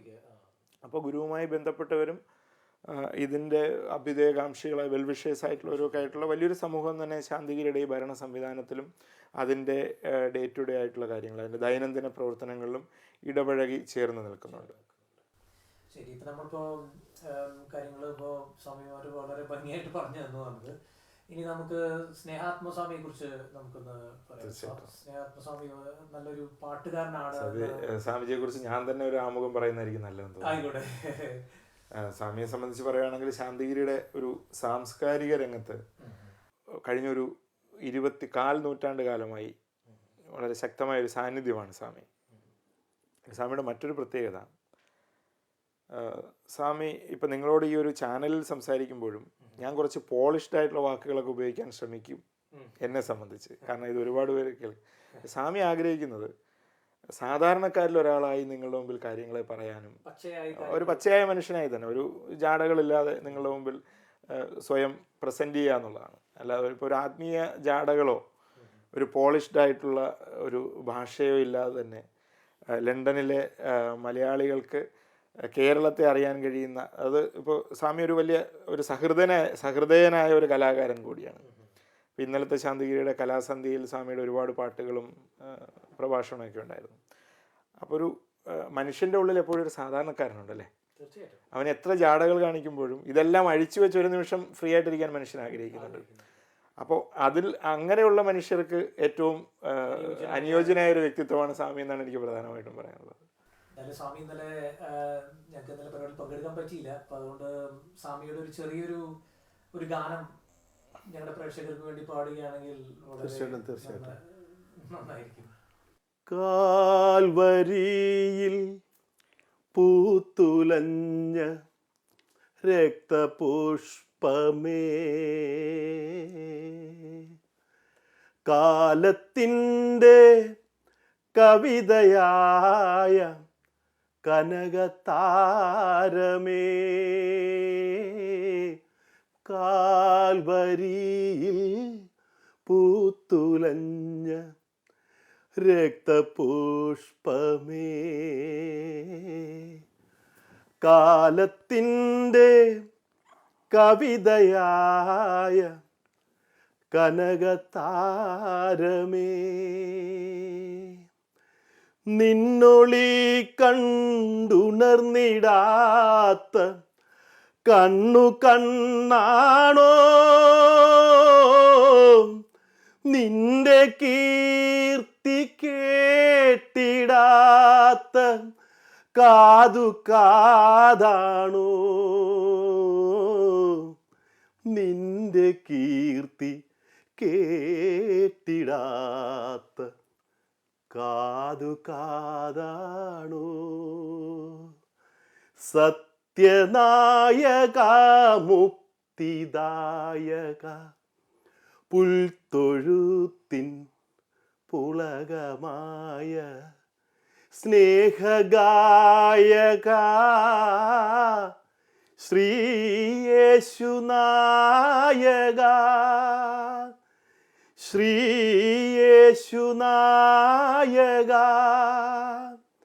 ശ്രീയേശുനായക തിരുനബി ഉറ ചെയ്ത സാരോപദേശങ്ങൾ അരുളിട്ടിഹ പരാനുഗ്രഹങ്ങൾ തിരുനബി ഉര ചെയ്ത സാരോപദേശങ്ങൾ അരുളിട്ടിഹ പരാനുഗ്രഹങ്ങൾ എന്നെ പുണരുന്ന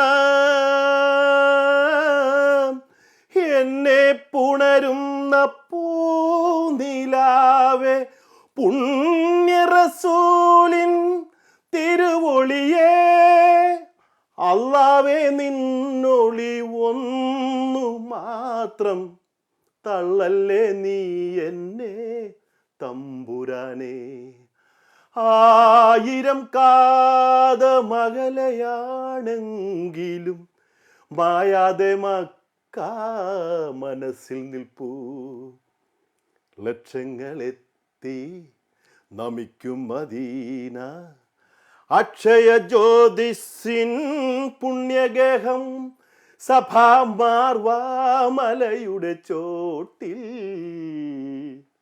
സാഫല്യം നേടാൻ നേടിയോരെല്ലാം സാഫല്യം നേടാൻ നേടിയോരെല്ലാം സാഫല്യം നേടാൻ നേടിയോരെല്ലാം പമ്പാ തീരത്തു വിരിവെച്ചുറങ്ങിയും പമ്പ വിളക്കുകൾ കണ്ടുണർന്നും പമ്പാ തീരത്തു വിരിവെച്ചുറങ്ങിയും പമ്പ വിളക്കുകൾ കണ്ടുണർന്നും സന്നിധാനത്തിൽ വന്ന ആദിത്യ ചന്ദ്രന്മാർ സാഷ്ടാംഗം വീഴുന്നത് നിങ്ങൾ കണ്ടോ സന്നിധാനത്തിൽ വന്ന ആദിത്യ ചന്ദ്രന്മാർ സാഷ്ടാംഗം വീഴുന്നത് നിങ്ങൾ കണ്ടോ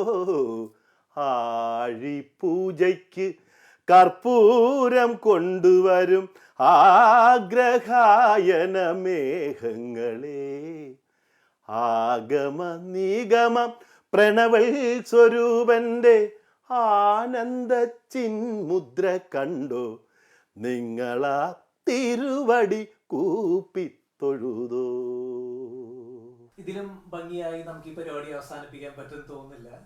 ശാന്തിയുടെ സേവനങ്ങളും അതുപോലൊപ്പം തന്നെയുള്ള എല്ലാ ആശയങ്ങളും സ്നേഹാത്മസ്വാമി ആ പാട്ടിൽ വളരെ ഭംഗിയായി ഒതുക്കി. മതത്തിനതീതമായ ആധ്യാത്മികതയും ഭൗതികതയും ഈ ലോകമെമ്പാടും എത്തിക്കാൻ നിങ്ങൾക്ക് സാധിക്കട്ടെ എന്ന് ആശംസിച്ചുകൊണ്ട് ഞങ്ങളുടെ എല്ലാവിധ ആശംസകളും. ഇന്നത്തെ പ്രവാസവേദിയിലേക്ക് ഞങ്ങളെ ക്ഷണിച്ച ഗർഷോം ചാനലിനും അതിൻ്റെ എല്ലാ പ്രേക്ഷകർക്കും ഈ അവസരത്തിൽ ഞങ്ങളുടെ നന്ദിയും നമസ്കാരവും എല്ലാവിധ ആശംസകളും നേരുന്നു. നന്ദി, നമസ്കാരം.